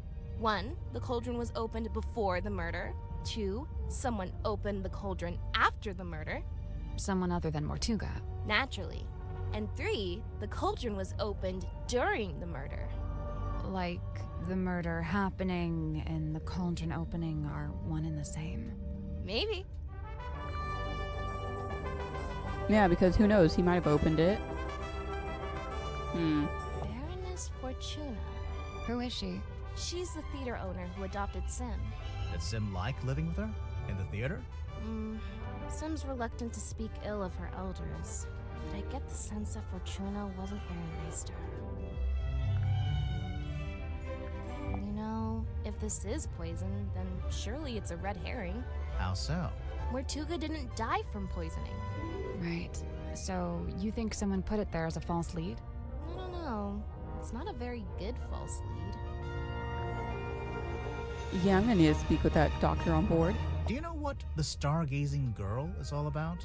No, Sim didn't tell me the details. She didn't want to, for some reason. She seemed to regret the whole thing. Sun tablets? Yeah, for when you need sunlight, but you can't get any. Like if you, I don't know, random example, lived in a submarine. I'm so curious. Because of the fact that they're saying that, like, oh, it's like vitamin D. I'm like, there's 3 different tablets in there. So I find it hard pressed to believe that they're all the same. I feel it's gotta be like 3 different levels of sun. I don't know. I'm just considering suspicious. having this taken down. I'm captain, so I'm allowed to do stuff like that. Why would you want to take it down? It's just unnerving. It's making some of the crew uncomfortable. Some of the crew?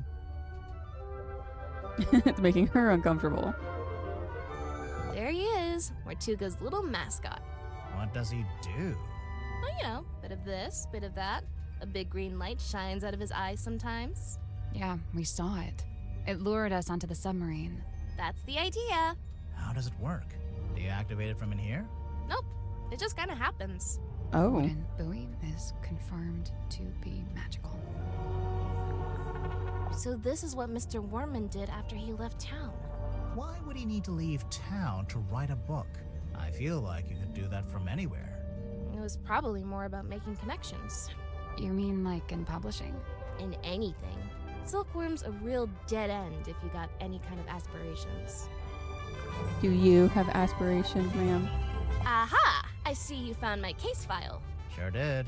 How come you knew about Grimoire? Oh, I read all about the Tangle Tower case in a newspaper. Hey. I didn't know that got any press.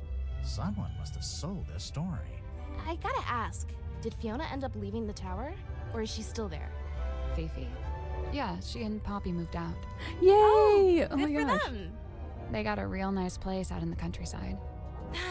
That's so nice. I'm jealous. I'm so happy we get to find out what happened to them. Oh. But also, like, my boy Fitz. Yeah, that closure, except my boy Fitz, how he doing? Is he living his best gardening life? I wonder if Sim would let us take a closer look at that locket of hers. Can't hurt to ask. Yeah, I mean, might as well.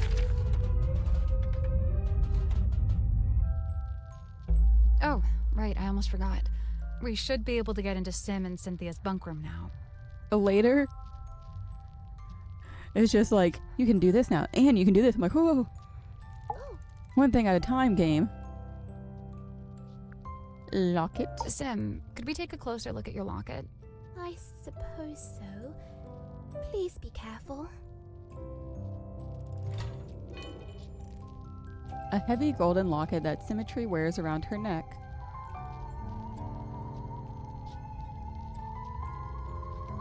You really think we should open it? I don't know. Maybe. It's up to you. Oh my gosh, don't do this to me, game. Don't do this to me, game. Giving me moral choices. It's like, should we really pry? Yes.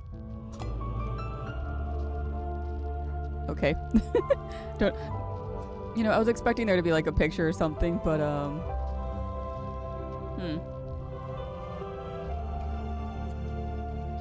But like that's like, should we really? Yes, this is an investigation. If I ask for the locket, might as well go ahead and open it up too. You know, I can still be gentle with it, but LL. And then she do a little face in.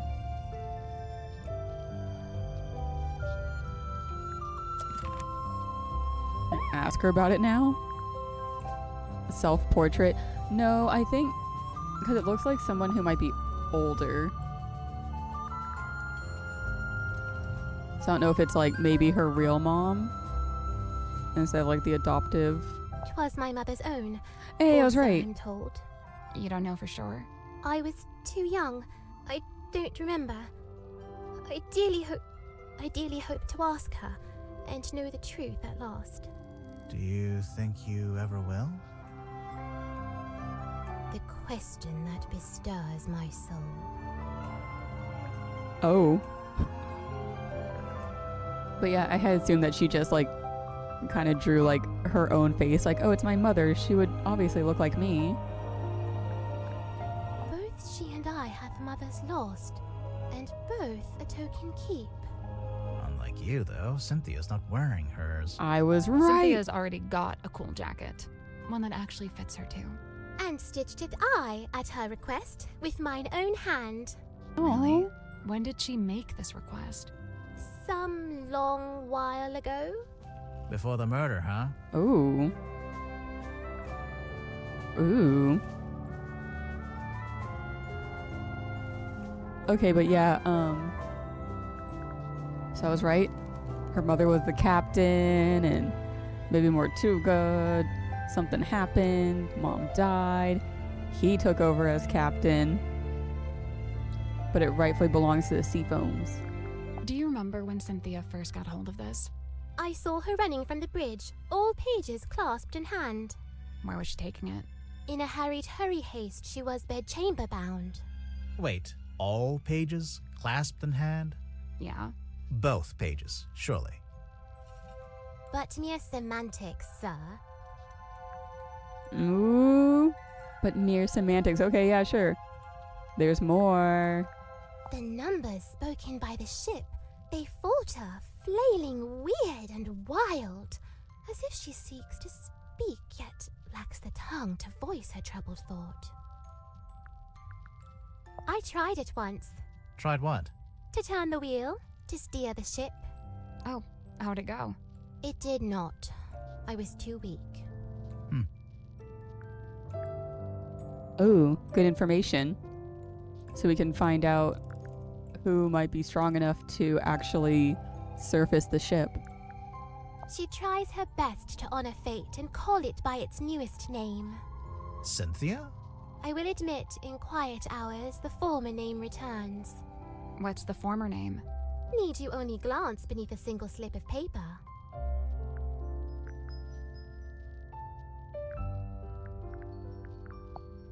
I can ask her about Fair Cynthia. Cynthia, oh truest friend, my steadfast fealties won. You're both from Silkworm, and you're the same age. Do you know her from before? Though kindred bred neath sullen skies, now we met out with this sunken silver shell. You really never ran into each other in the town? She is bloomed from deepest silken soil, whilst I, mere wandering weed by a wild wind blown. True. Ah, of course. You make a friend, and then she ends up as the new captain. Must have been, a nice, unexpected bonus. 'Twas no sudden thing, full well she plotted thus her course of fate, to helm this vessel next by rightful claim, for she in law and title holds its name. Is that so? Cynthia Seafoam, number 6, the leaden crown. Ooh. Heavy is the crown. Poison chalice, yeah, heavy burden. Leaden crown. A heavy burden? I love the fact that she never comments on what we say. Like, she's like, think of it to what you will. Okay, I need it. Obviously, I want to question everyone, but I also just wanted to start looking around everywhere, too. This room's still locked. This room's still dark. Yeah, I'll go to the end and then back.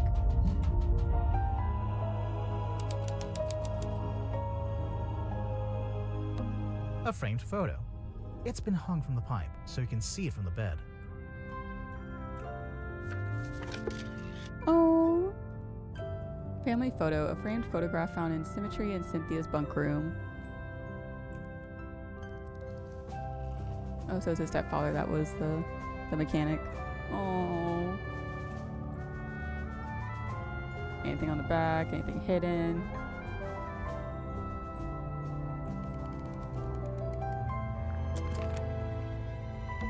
It's Cynthia's bed. How can you tell it's hers? Process of elimination.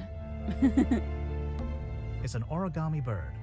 The movement of the submarine makes it look like it's blowing in the wind. Look at that little wooden house. Aww. Looks like it'd be a nice place to live. What about the window? It's a window. There we go. It must be a light, too, since we're underwater. They've taped yellow paper to it. So? I think they want it to look like the I was sun. about to say, oh. Instant photos. The kind you have to shake. That's a myth, actually. You shouldn't shake them. It damages them. I was just talking about that with my mom the other day. I was like, the fact that we have a whole generation of people that think that you're supposed to shake Polaroid photos, all because of one song. Shake it like a Polaroid photo. Like, I remember when I finally learned that, I was like, what? What do you mean you're not supposed to shake them? Well, that's my life turned upside down. I was like, the song was lying to me all A these little wooden years. box with art supplies inside. Shit. What flavor? Sun-ripened tomato. Dang. Sounds good. Not a flavor I enjoy. Mm-mm. A few drawings. A mouse, a girl, a leaf. They're, not good. Grimoire's our generation. Heck yeah, it is. Hey Ya's Peak. Yes, it is. We used to jam out to it all the time. And the music video. You're right. They're great.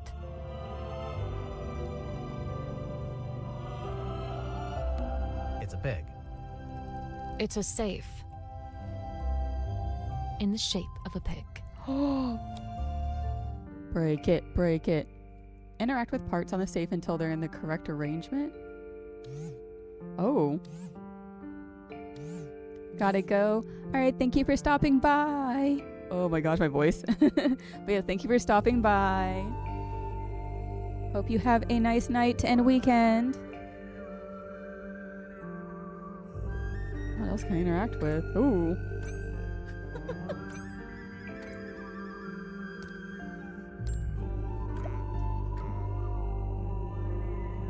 Oh, okay, I can move it around. These ones aren't buttons. It's just some kind of display. Oh, okay, I know what I gotta do. I gotta make it all add up. There's a 1, a 2, 3, 4. So that only does that one. What does the eyeball do?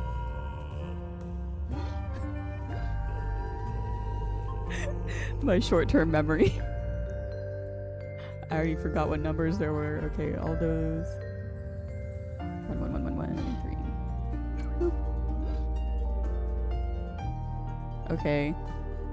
So it affects this. Is that really it? Yeah.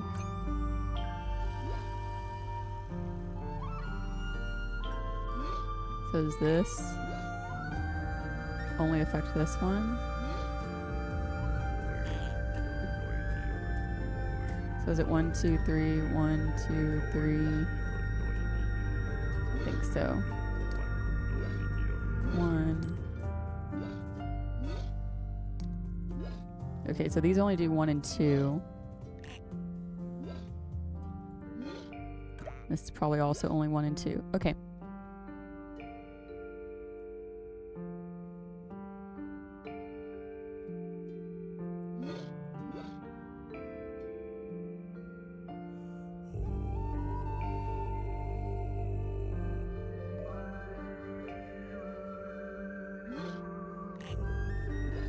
Okay, it can't go up to 4.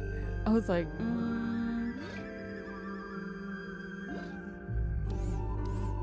Oh, this also can go up to 4. Okay.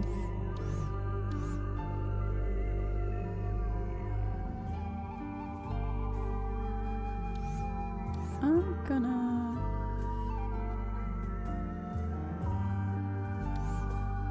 set it to 3. So it'll be 6, 9. And then I'll change the cheek. 4, 5, 6. No. Yeah. 6 this way, 2 this way. I'll probably have to change this one, so 4 and... Ooh. The eyeball only goes up to 3.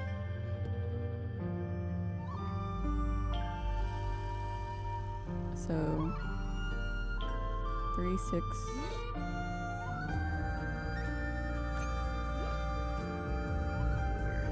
Two. I feel like these. I'm probably gonna change this one because these have to be 1 and 1. Ooh. Because 2 is such a small number, so those 2 have to be that. I think 1, 2, 3, and then make that a 4, so it can still stay 7, 8, 9, 2,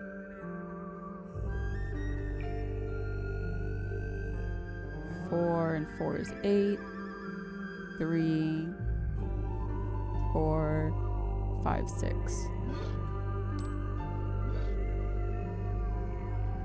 Okay, I think that's it. There we go. The puzzles haven't been too bad so far. Nice. But that could be like famous last words. The next one I do, I'll be like stuck on. What's inside? Oh. It was hidden in Symmetry and Cynthia's bunk room.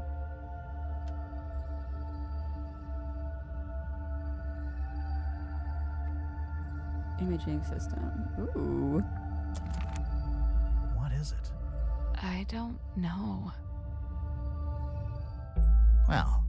guess we can start by asking Sim and Cynthia about it.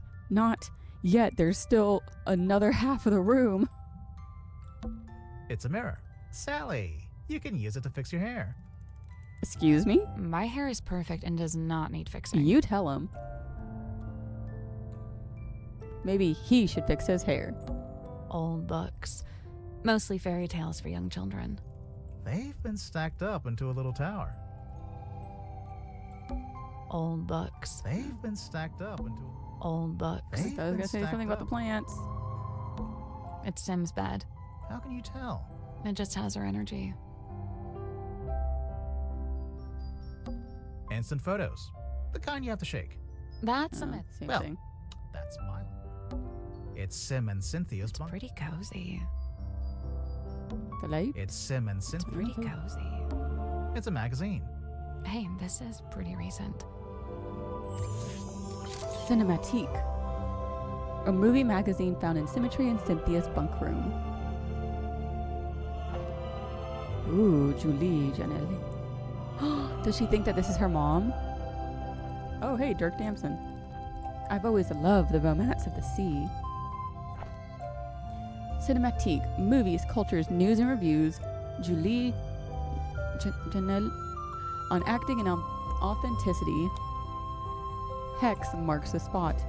Cinematique magazine sits down with the stars of Vincent Van de Peer's latest film. That's the director from the first game. I remember that Van de Peer name. Oh, I love tie-ins. Julie Janelle Alicia Bonatop. Julie, since we last saw you, you've won Best Actress twice and released an eponymous folk rock album. How do you find the time? I always say I have the same 24 hours in the day as everyone else. I always hate people say that. It's like, oh, I have the same amount of hours as everyone else. I'm more efficient with it. So, Julie, what attracted you to Hex of the Helmsman? Ooh. I've always loved the mystery and romance of the sea, and the script was a beautifully dark love story. But most of all, I just like working with Vincent. There's a feeling of security there, since he produces too. At this point in your career, you're clearly in high demand. We heard a rumor that the majority of the budget for this movie went on your salary. I very much doubt that's true, but yes, these days I'm the one holding the cards when I approach a contract situation. I'm a bit of a shrewd negotiator. Negotiator, to be honest. The film is an adaptation of a novel of the same name by author J.D. Worman, and I've been meaning to read it. Let's talk sequels. Well, you just mentioned the novel. There's only one, isn't there? For now, anyways. But we heard you and Dirk both signed multi-picture deals. Oh. Yeah, we did. I know Vincent is keen to make as many of these as he can. So you'll keep playing Belicia Bonatop? Sure, unless the writers kill her off. Dirk Damson, Marcus Mordoom. Dirk, how did you get in shape for the role? Well, the production paid for a personal trainer, and I'm not allowed to eat bread. Hex the Helmsman is out this weekend. Check out our next issue for a full review. Ooh, Julie. Hex the Helmsman, a Vincent Van Peer film. Ooh, Wit and Whimsy Pictures presents a Vincent Van de Peer production, starring Julie as Belicia, introducing Dirk as Marcus, based on a book from Kristen Kale, original novel written by J.D. Weirman, screenplay by Kristen Kale, directed by Vincent Van de Peer. Cool. So I think maybe she thinks that might be her mom. Maybe. Or also because she likes the board book. game. Want to play? We don't know the rules. You don't normally let that stop you. I honestly thought this was going to be another puzzle. Oh, that's the next room.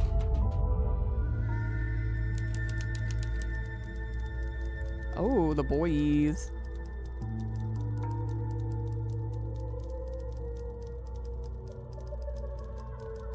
Left to right, I guess. Is that a tuxedo? You never know when you might have to go to a fancy party. What's this in the front pocket? It's a cell phone. That's locked.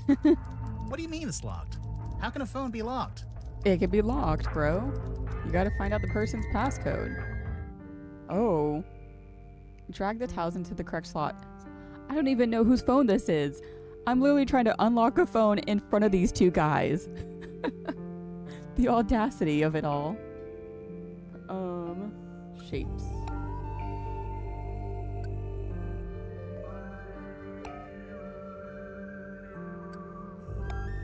Nope, not that one.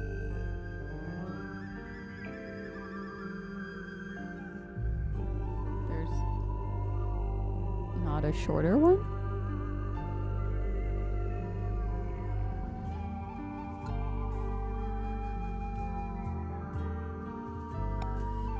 Interesting. Okay.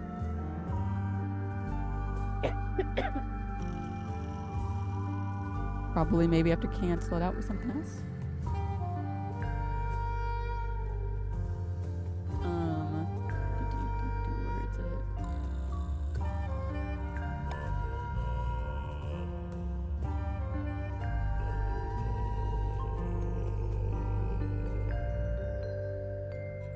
Where is it? Actually, if I do that instead.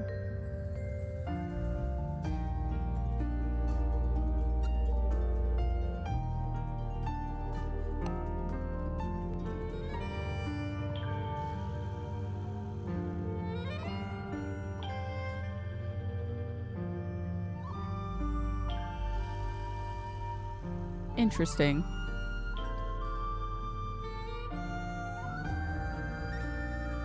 There's a lot of little shapes going on.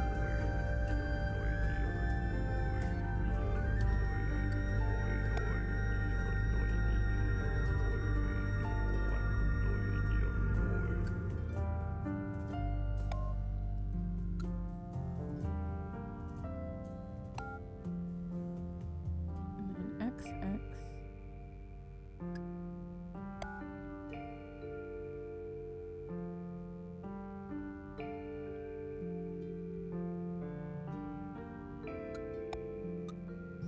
I wonder if I have to get creative with these ones.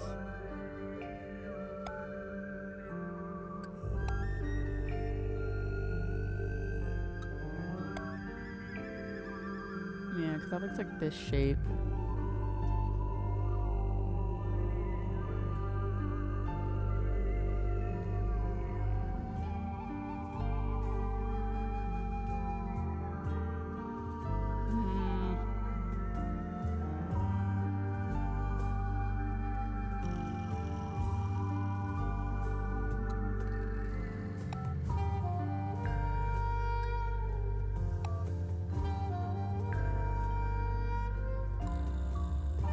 Okay, so I can double up.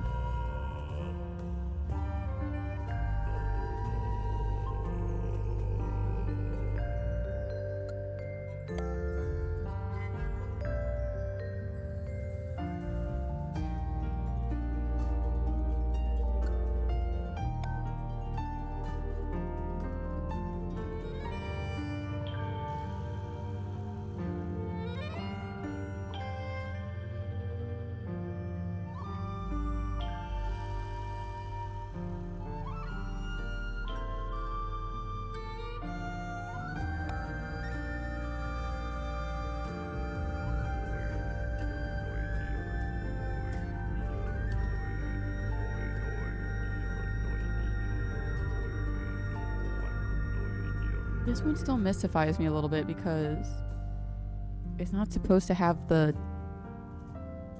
thing on the top.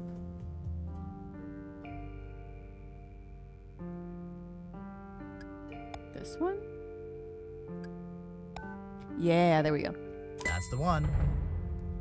That is some sort of lock. That is dang, having a lock like that on your phone. Good job. It's unlocked. So now we can look at it? A cell phone with a lid. A cell phone with a lid that flips open. It was found in the pocket of a tuxedo in the bunk room. Oh, he's got a flip phone.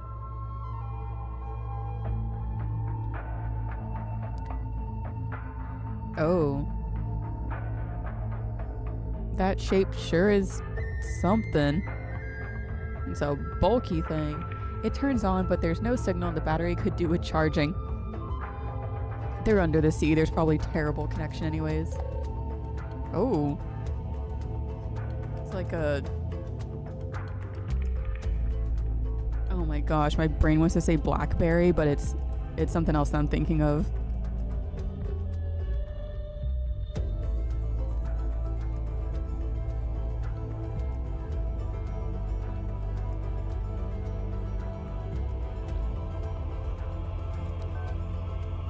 Ooh, outgoing calls. Oh. Ooh. When were these made? Accountant Polly. Wait, who is it? 202-555. Agent Marcia. Big Real Steven. Daisy. Janelle. Oh, satellite phone. Yeah. Oh, was it the lawyer? No. 178. 202, 178.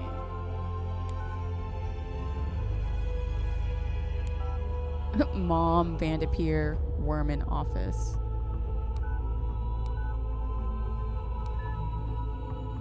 Dirk _007 at Dirknet. From Big Real Studios. The offer still on the table. 500,000 with no multi-picture deal. Sci-fi, lasers, explosions. It's gonna be big. Call me Steve. Maybe he gets one bar. Nope. No signal, no nothing, and 23%. It's only when they surface that he gets signal. And yeah, just the one bar to like barely get the messages. Hi Dirk, my name is Jimmy. I'm a big fan. I have lots of ideas for movies you could do, and you can use them for free. But please put me in the credits, okay? Thanks, okay, please write back. From Julie, hey Dansome, where'd you run off to? They said you went on a work trip? WTF, thanks for inviting me. Marcia Mims, Steve admitted he emailed you again. This is a reminder that you are not free to take his offer. All in good time. Okay. And then Vanderpeer. He's still struggling. He keeps writing the first chapter over and over. I'll let you know if there's any progress. D. Vanderpeer. Remember, we need several new characters, lots of action, and tell him to go big with the drama, romance, and sword fights. He's writing something, but I don't think it's going very well. He seems distracted. He's still struggling. Okay, he's writing it over and over again, so.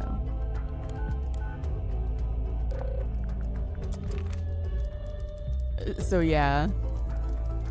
He's the actor and then the writer.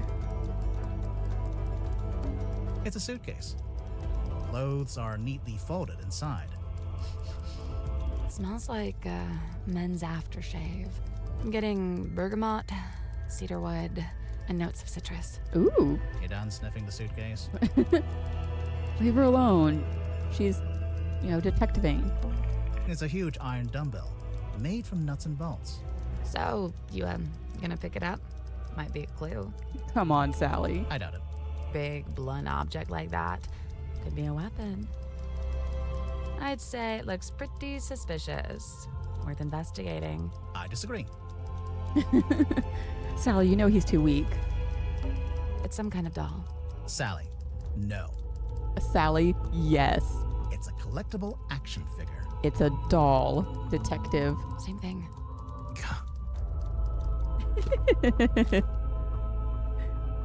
She wants to see him struggle. I know, I love it.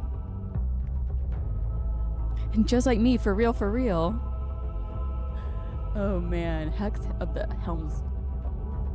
An action figure still in its original packaging. It was probably displayed in the bunk room. But also she's right. At the end of the day, an action figure is also a doll. Okay? Especially, it's just a doll with multiple points of articulation. So, Hex of the helmsman, Marcus Mordoom.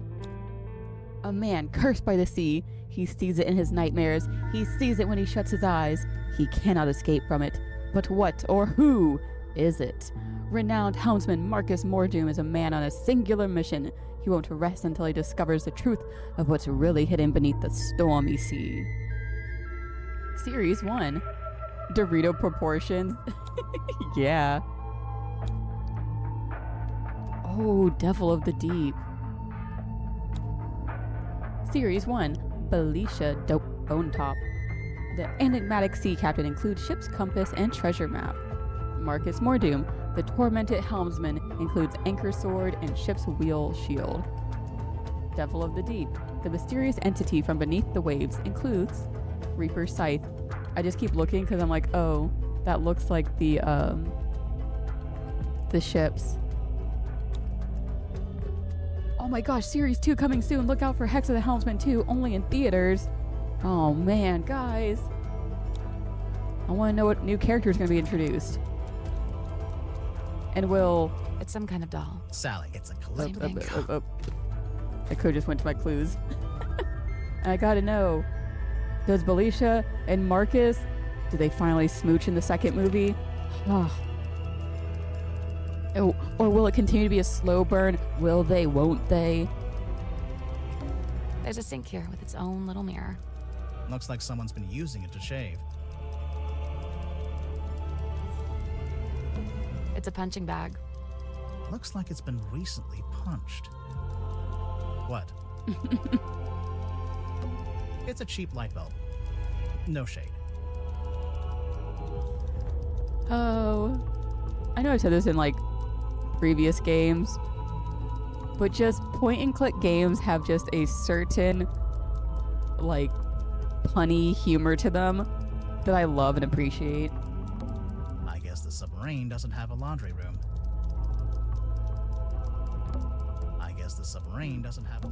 It's a teacup. I've been on this submarine for ages and nobody's offered me a cup of tea. You don't even like tea. Still. Yeah, it's still courteous to at least offer a cup. Notes stuck to the wall. Title ideas. Curse of the Captain. Scourge of the Sailor. Bane of the Bosun. All duds. I don't know, I kind of like Bane of the Bosun. There's a nice ring One to good it. thing about living in a submarine. Every window has an ocean view. True. A bunch of discarded paper. And there's something typed on it. Yeah, but I can barely make sense of it. Kinda looks like an attempt at the first chapter of a story. A bunch of discarded paper. And there's something Yeah. kinda Same looks like thing. an attempt at There's food lying around. Do they want rats? That's how you get rats. Sally, it's a submarine. Either there are already rats, or there are no rats. What about sea rats? Never thought about that, did you, detective? All right, get some more questioning Hey, done. what's up? How's it going? It's going good, I think. Just how I thought he'd Yeah. sound. I'm Dirk, by the way. Who are you guys? I'm Grimoire, and this is Sally. Oh, cool. So you're the detectives? Yeah, we're here to investigate the murder of Magnus Mortuga. Oh, yeah, it's a major bummer, honestly. He was a pretty stand-up guy. I mean, sure, kind of an oddball, but like in a good way, I mean, he was Dirk, you didn't tell us your surname. Oh, right. Sorry. Dirk Dansom, actor. So, Aw, yeah, yeah. anyway, hi, and what can I do for you folks? He's adorable. Can we keep him? No, you'd forget to feed him. I would, yeah. Sally. I just want to shake your hand, Sally. I feel that deep in my soul. That's how I was in the last game with Burke. It was just like, this man's precious, and I keep him. Symmetry got him. Yeah, Symmetry got his mannerisms in her statement. Very well done. Oh, he has such a catchy song. So, Dirk, you're an actor. What kind? Oh, well, so for ages, I just did commercials, and then about a year ago, I finally got cast in a movie. Nice. Anything I've seen? Well, it's called Hex of the Helmsman. I play the helmsman. Marcus Mordoom? Oh, you've seen it? No, but I read the book. Oh man, the book is gnarly. I mean, I'm not usually one for reading, but I actually finished it. Yeah, the whole thing. Congrats. The author's a stand-up dude, too. J.D. Warman. You know him? Well, yeah, he's sitting right over there. You should go talk to him. Super friendly, loves meeting new people. I bet. Was your movie a success, Dirk? Yeah, man, it's making megabucks. Are you going to make a sequel? Well, they want to move on that ASAP, but, we're not ready to start filming yet. And what? You're taking your vacation on a submarine while you wait? No, I'm just tagging along here with Worman. Yeah, he wanted to take a trip out here, and I figure, the more the merrier.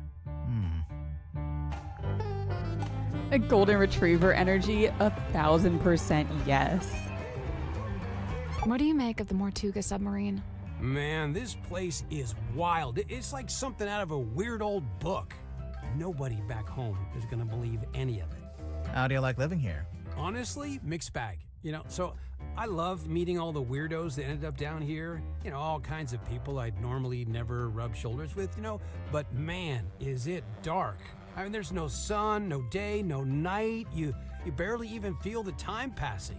Listen, if you're not careful, it'll get you. No, for real. You seem to be holding out. Ha, well, thanks. So far so good. How long has it been? Worman and I arrived a couple of weeks ago. We're the most recent arrivals, aside from Mariana. It's lucky they still had this room free. You ended up with pretty nice living quarters. I guess. I never really thought about it. Dirk, you're basically just a passenger, am I right? You don't have a job here on the submarine? Well, I set myself personal goals. Like what? Like, I was trying to find out everyone's birthday. I got Cynthia's, Grip's, Tadpole's.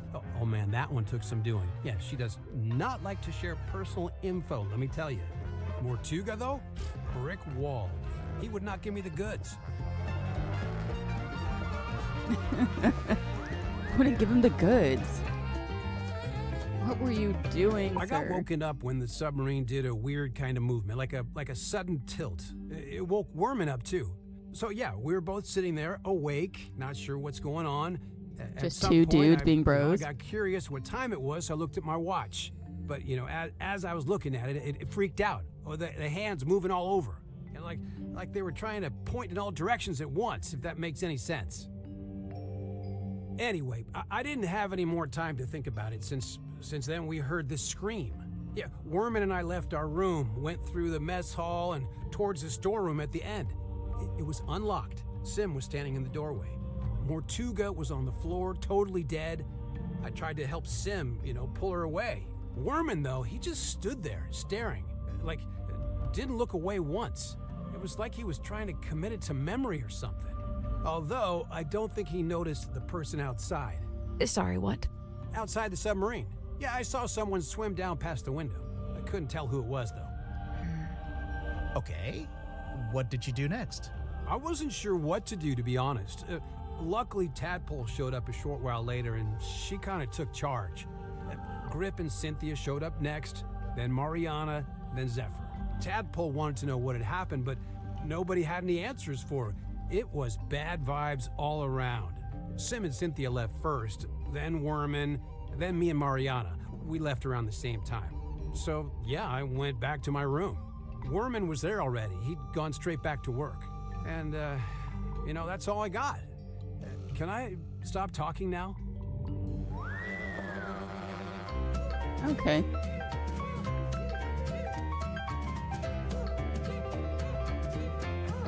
Dirk Dansom, 6'2", blonde, athletic, passionate, adaptable, amenable. Okay, you're hired. Likes long walks on the beach. And how long have you been an actor?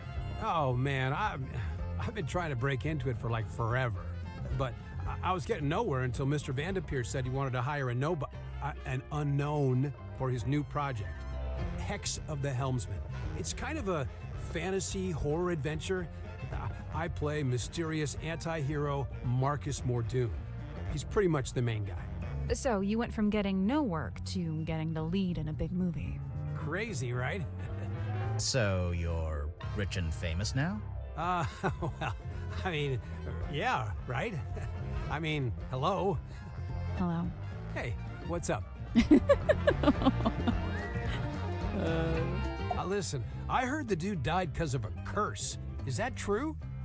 No, there's no evidence of a curse. Oh. That you know of? Did you get to know Mortuga before he died? Man, I tried. Dude was not much for conversation. You know, I tried explaining how I'm an actor playing a character that's kind of similar to him. Figured he'd be stoked. Let me guess. He was not, in fact, stoked. Actually, I tell a lie. There was one thing Mortuga wanted to talk to me about. Oh, yeah? He was super curious about contracts. Like the legal documents. Ooh. Yeah, he wanted to know how they work. Like how they can be used to make people do stuff or not do stuff. Weird. Ooh. A deal with the devil. I heard Cynthia's captain now just because of some contract she signed. What's the problem? Huh. You can't always trust a contract. No, and I doubt she had it reviewed by an independent third party. Like we were She saying. seems to want to be captain. I don't think she's being forced into it. No, it's not always as simple as all that. I mean, Cynthia's still so young. Who's looking out for her best interests? She's an adult, isn't she? She's only 18. She should be, I don't know, outside in the sun, picking berries, having picnics, that kind of stuff. What an idyllic little picture you've painted for us there, Dirk. I'm serious. I like this man. What do you know about Sim? Well, she left the theater she used to work at to come onto the submarine, you know? Then for a while, she worked with Dr. Zephyr in his lab. But not anymore. Ooh. Nope, she's working on something by herself now, in that room that looks like an old-timey kid's bedroom. Do you know what it is she's working on? Not exactly, but get this. One time I looked into that room, and there were 2 of them. What? 2 symmetry silk moths.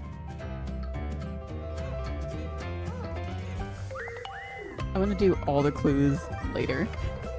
I kind of just want to like get a few more introductions. Can they keep him? He's precious. I know. Just look. I know. He's 6'2", 6'3", whatever he said. But like, they could just put him in their back pocket. Come on. Sir, if you have a minute, I'm Detective Grimoire, and this is Sal. 2 detectives, 1 short, 1 tall. Tried and true. Hey, I'm really not that much shorter than Grip. But which of you is the funny one? I'd say it goes back and forth. You still haven't told us who you are. The name's Werman. J.D. Werman. He's an author. Author, journalist, let's see, what else? Famous, successful, some kind of genius, even. Oh, sure, that's why I got myself trapped in the murder submarine. I know who you are, Mr. Worman. I've read your book. Oh, joy, your fans. Of all the places. I never said I liked the book. Ooh. Maybe I hated it. There's no way you hated it. The arcs are too tight. Each chapter leads to the next, beginning, middle, end, and bang, not a line wasted. Damn, he's right. So, Mr. Werman, you're a famous author. That's what they tell me. How did you end up on a submarine? I came of my own volition. Why? I wanted somewhere quiet to work on my next novel. Minimal distractions. Not saying it's worked, but You're writing a sequel? trying to. Hang on. A sequel to what? Grimoire, are you not paying attention? I think I know what. Sally should have messed with him. Fully, she should have. She should have never admitted that, oh, he's right. She should have been like, no, actually, it was terrible. That second chapter, atrocious. Shoot. What was it, book?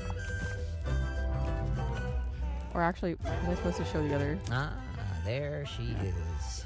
Benefactor and burden both. Sally, how did you know to bring the book with you? Because Mr. Worman's local to the area. It says so right here. Hailing from a small fishing town named Silkworm-on-Sea, J.D. Werman moved to the big city to write his first novel. My publisher wrote that. It's quite true, but she made it sound so saccharine. So you're from the town, you moved away, and then you came back.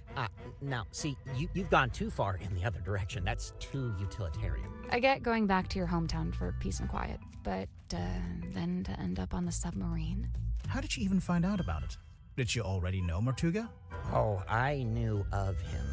He's a figure of some infamy, submarine included.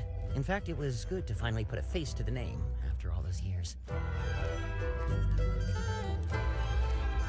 Grimoire there to humble him. He's there to humble everyone. He's like, So, how'd you like living on the Mortuga submarine? I will say, as a writer, it's a boon to be aboard this thing. And the whole place is dripping with human narrative, stories practically leaking out of the walls. It's also a lot noisier than I thought it'd be. I couldn't have guessed Mortuga would basically be running a bed and breakfast down here. It was already busy when you arrived? Before the arrival of Mariana Moon, Dirk and I were the last two to join the gang. It's kind of surprising there was still a bunk room free at that point. Well, I wouldn't look a gift horse in the mouth. What's it like sharing a room with Dirk? Oh, we get on like a house on fire, 2 peas in a pod, that's us. And what about everyone else? It's a fascinating little microcosm, utterly discordant and yet somehow harmonious. At least that's how it felt before the captain was murdered. the captain was the glue that kept them all together. What were you doing? Night rolls around and I can't sleep, as usual. I say night. I'm referring to the indistinctive block of time we on the submarine have agreed to collectively refer to as night. Anyway, Yeah. I'm wide awake, so I stay up to get some writing done. I don't want to deprive Dirk of his beauty sleep, so I took my typewriter out into the mess hall. Was anyone else in there? Godric came up a few minutes later, brought some kind of busy work with him. So there we were, whiling away until I look up and see this woman, Mariana Moon, apparently. Good name. Probably fake, but good. She got straight to work trying to extract my entire life story, but then Mortuga shows up and we all go quiet. The guy looked miserable, and he passed straight through the room like a ghost. But before he leaves, he asks us to show Mariana around the submarine. I really didn't have the energy, so I made an excuse and left. I slept for barely an hour before a big jerk wakes me up. I'm not talking about Dirk. I mean, the submarine, it moved, tilted. Anyway, I tried to get back to sleep, but no. Now there's a scream. Dirk and I follow the sound all the way down the corridor. Symmetry's frozen in place in the doorway at the end. And behind her, Mortuga, dead, laying in front of some ancient stone cauldron. The lid of the thing flung open, like something had just burst out of it. The whole scene was otherworldly, like a painting. Then Madame Tadpole arrived, with just about everyone else trailing behind her. Tadpole brought everyone with her, so she already knew about the murder. From what I gather, she discovered the body and then left to go get everybody else. And you know, I really didn't want to get in her way, so I returned to my room to await further instruction. Did you go back to sleep? No, I couldn't. I went back to work. Figured I'd be better off keeping busy, you know.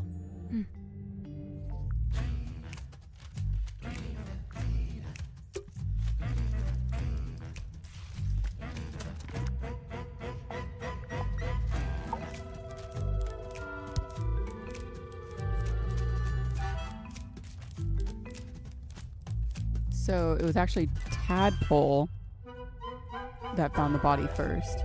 And then while she was gone trying to find everybody, that's when Symmetry found him.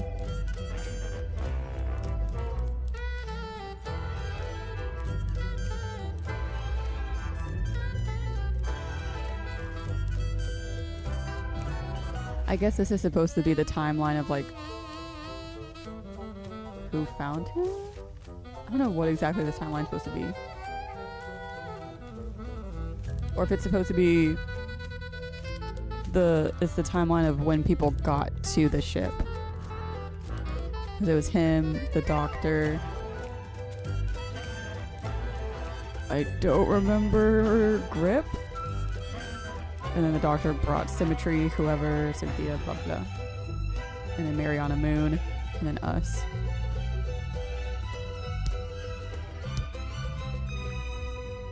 Oh. He just gave me a whole clue right here. I thought I turned stuff.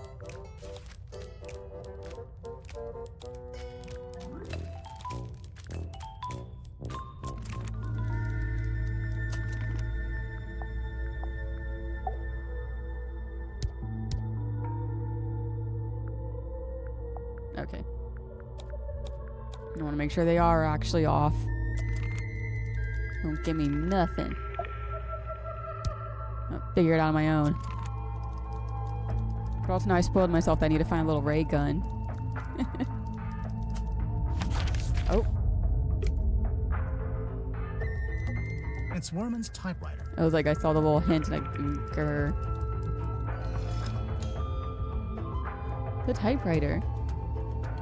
Gift it to the Silkworm on Sea Town Hall, a gesture of unity from Governor Faustus Fellow to Mayor Damien Dusk.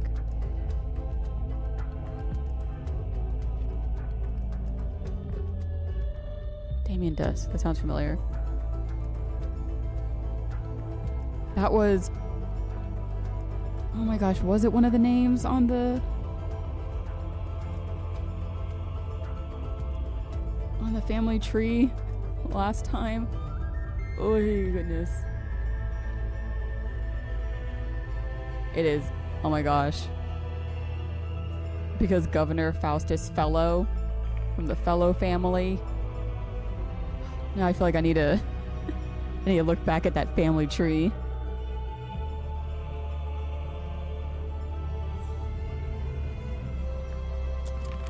There's something strange about this typewriter. Did you notice the weird mechanism on the back? Oh.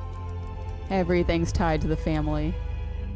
It's like Rusty Lake all over again. Rotate the 3 inner dials in the outer rings to the correct arrangement. Oh.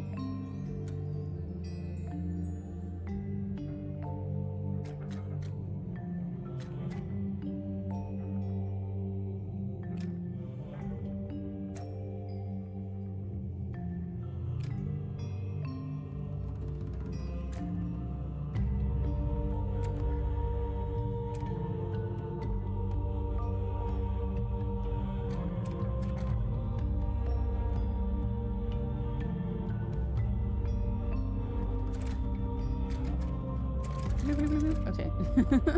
Enough playing around.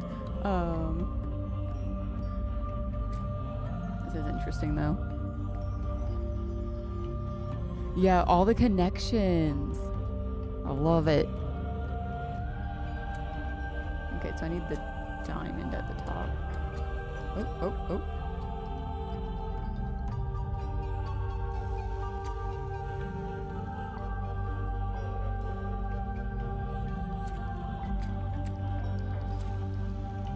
Also has a diamond at the top.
Okay, I'm gonna come back later.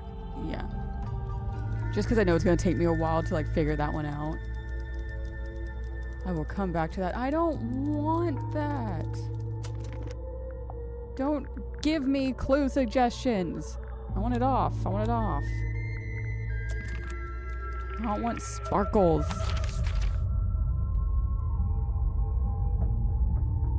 But also, I probably should write it down so I know.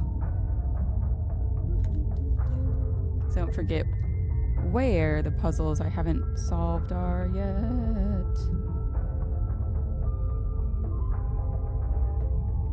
Typewriter puzzle.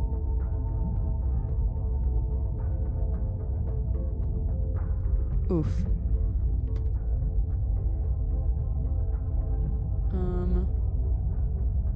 I kind of just want to see what the other rooms are.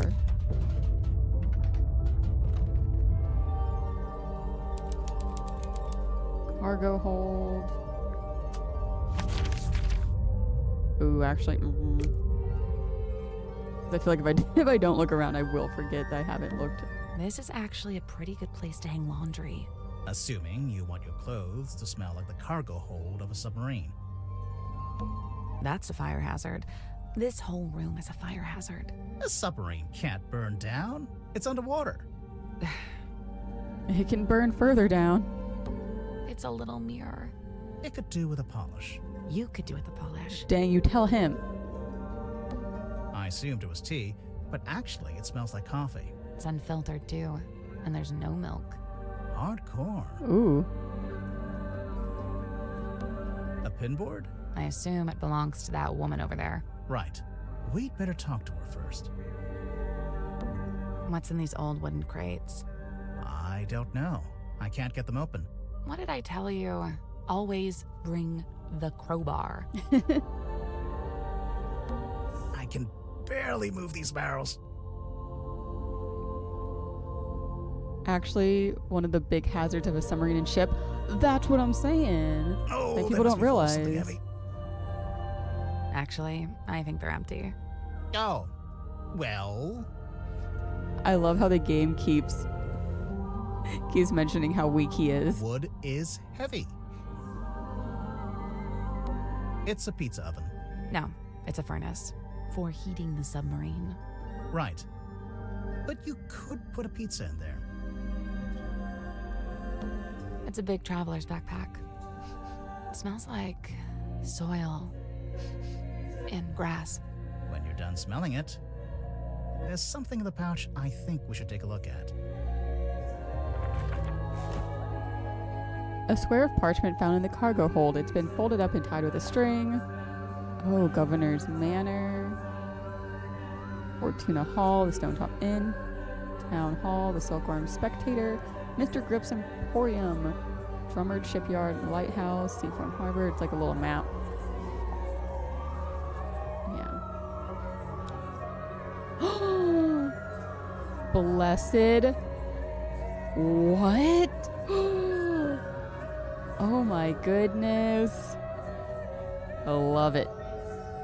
Solomon Stonetop Innkeeper, Selena Stonetop Innkeeper, who then Faustus Fellow, the governor, Fortuna Fellow, theater owner, Felix and Flint, unknown, daughter adopted, Felicia Stonetop, sailor innkeeper, Damien Dusk Mayor, James Dusk, journalist, and Magnus Mortuna, sailor innkeeper. And who is Felicia and Damien?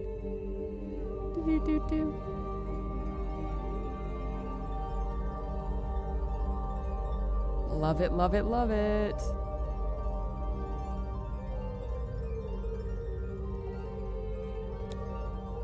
Ooh, and the plot thickens.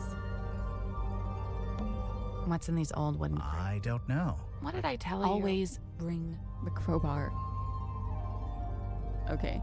I don't want to get into questioning her just yet, because I'm probably going to wrap up soon. I just want to like look around a bit more. It's a ladder. It doesn't go anywhere, though. I imagine it's for lowering into the hole so you can climb down. Oh. Or, you know, you could use it to display your collection of rusty jewelry. The airlock. It's a collection of small mirrors. You know, it might be fun to start a mirror collection. I could really see myself doing that. Oh. Looks like a jellyfish. It's 2 glass bowls and some seashells. Right. But what does it look like? Jellyfish. Yeah, it does. I love it. It's cute. I always love little creative stuff like that. Broken mirror in the room. That's a big mirror. It's the kind of mirror you'd walk through to get to Mirror World. You've been to Mirror World? What's it like? On reflection, it's not that great. Ugh. Oh, these two never change, never change. It's a diving helmet. One of those old, heavy ones. You think it's a safe? Nah, looks pretty dangerous. A safe. Oh. Let's go. Oh. Drag the diving helmet to rotate it. Tap on dials to rotate them. Oh. My goodness gracious. Where do I even? That goes this way and then around. And that connects over here. But this keeps going over here and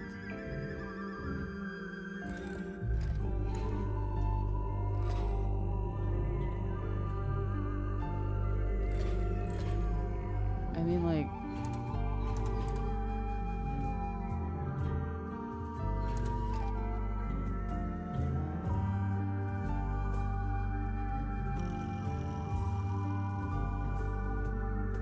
how am I even supposed to know what order everything's supposed to be in?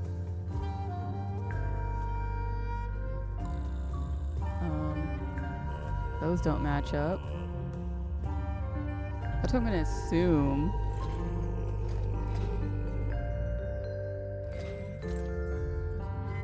And then that one doesn't have that. So, diamond. Teardrop. This does have a plus on it. Oh, other way. Okay, plus.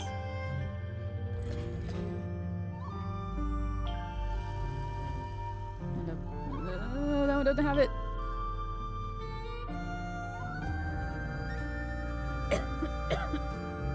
I thought I was good.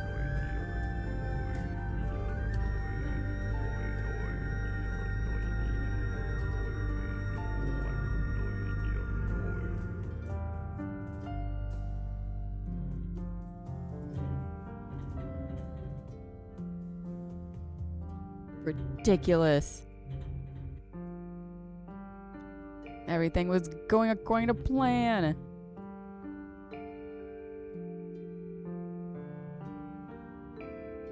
Oh, it doesn't match up either.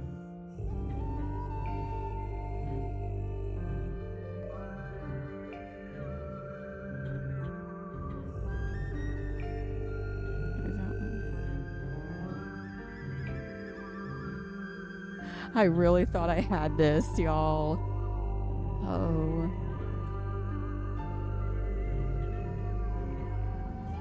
But I already tried the other one.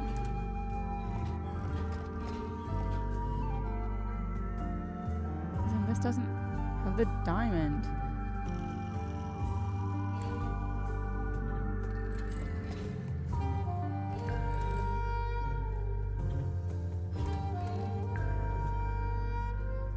Can't be that easy, I know.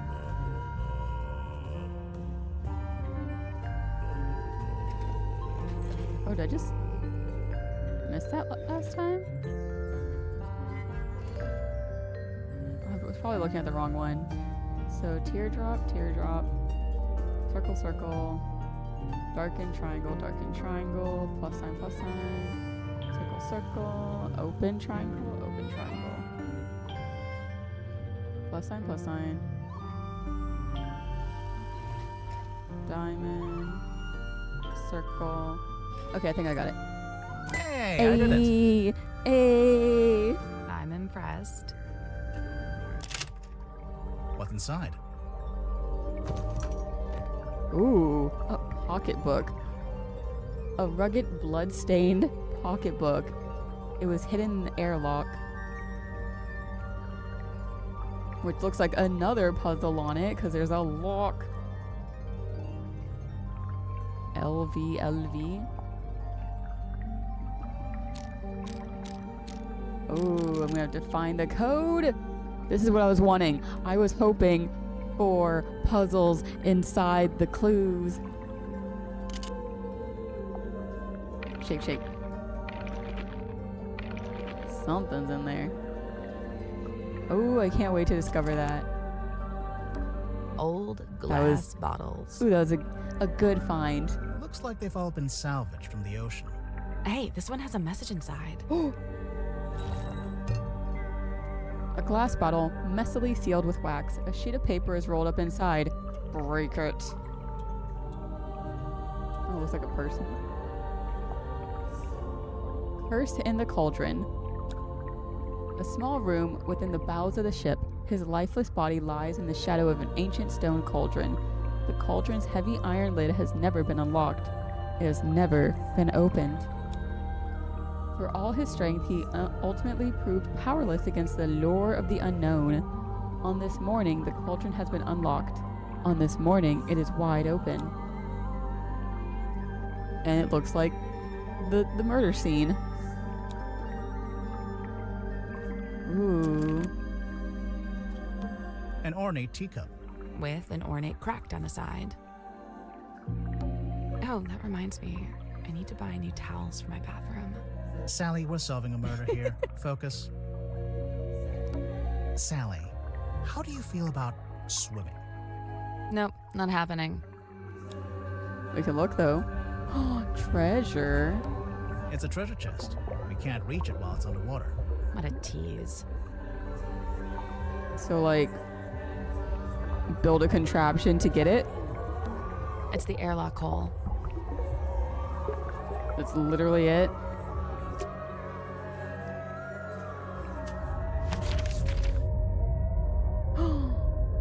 We can't get in there right now. Or we get to find a scuba suit and go down.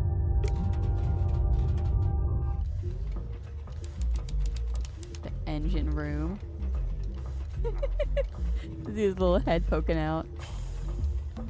Hello? Is anyone there? I think there's someone in that basket. Oh. Good little Jack in the Box. What a delightful man. Oh, I'm not going to talk to you just yet. Just some of my satisfied customers. Oh. A selection of some of my more unusual compasses. Please peruse at your leisure. Yeah, let's peruse. Drag the correct compass into each of the 4 slots. This compass tries to point away from all the others. Well. No. No. No. Oh, this one points towards all of the others. This compass is actually a clock in disguise. This compass tries to point to all the others. This one.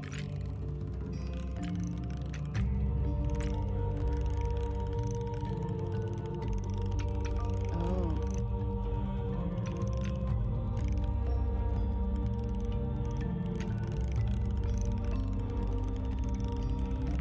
Wait, this one.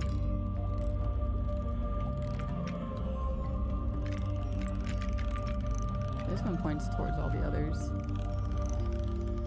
Oh, now this one's pointing away from everyone. Okay, this one points away. This one points towards. This compass is actually a clock in disguise. This compass doesn't want to solve this puzzle right now. Change the vibe of the whole room, and that man really did. I like that these two helped.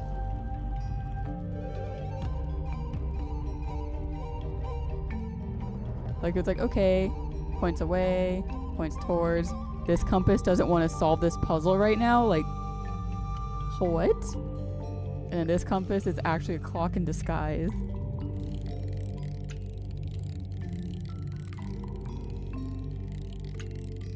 Wait.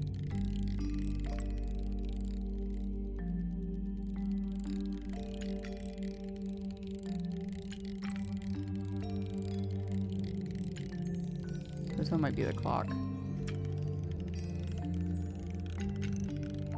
Oh no. Oh no.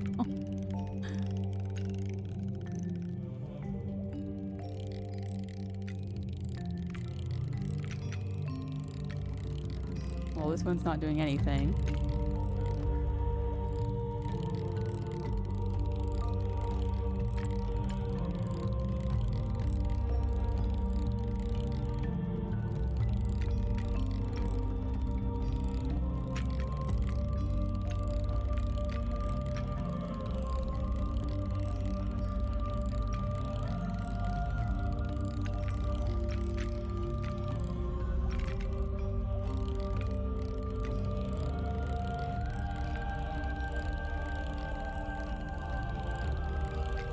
I was trying to see, oh my goodness.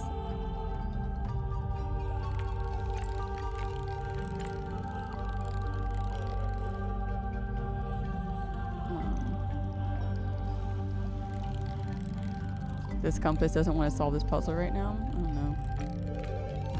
Where are you pointing to?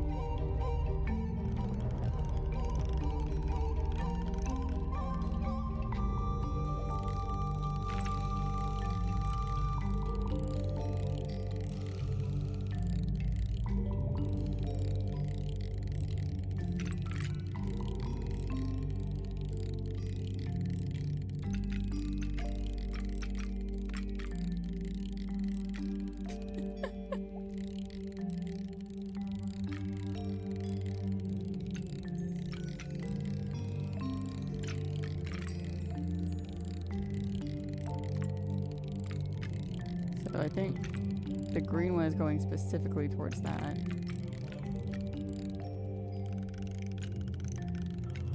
Yeah.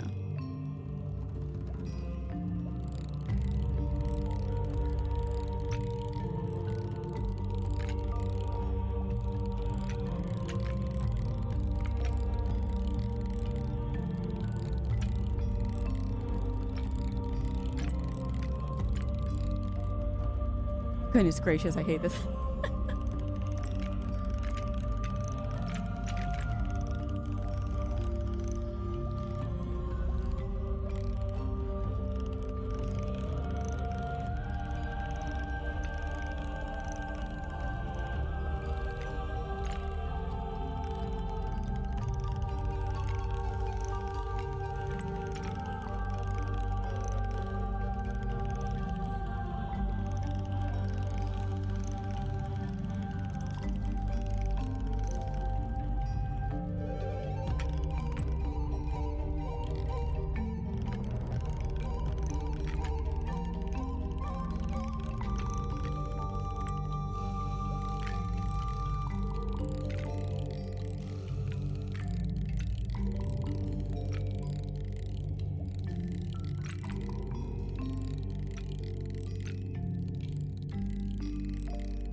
Get my way.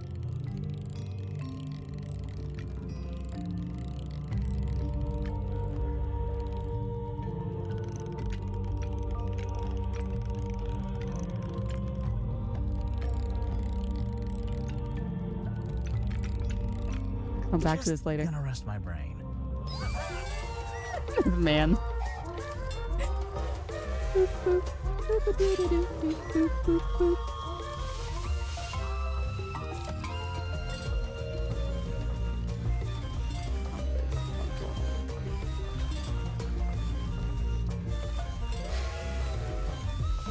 It's a big compass.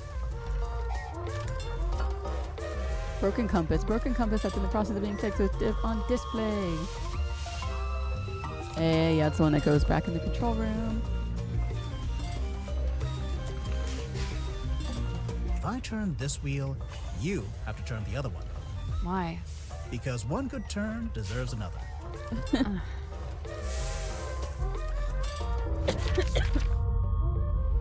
Can't expect this last room. That guy looks like he's gonna be so much fun. The dream chamber? Oh, I thought this guy was just a regular physician. guy is staring at us. He sure is. I think we'd better talk to him before we touch any of his stuff. Fine. What if I don't? Because I don't know how long people are going to be talking. But, ooh, 32%. I've gotten quite a bit of clues. I'm feeling pretty good. I'll go and question everybody else next time. Gonna go ahead and stop here for the night. I feel like this is a good stopping point. I've checked the available rooms. These two. And I know I have the typewriter puzzle for next time and the compass. I think I did all the other ones that I found, at least. Those two are still locked. Locked. Just double checking.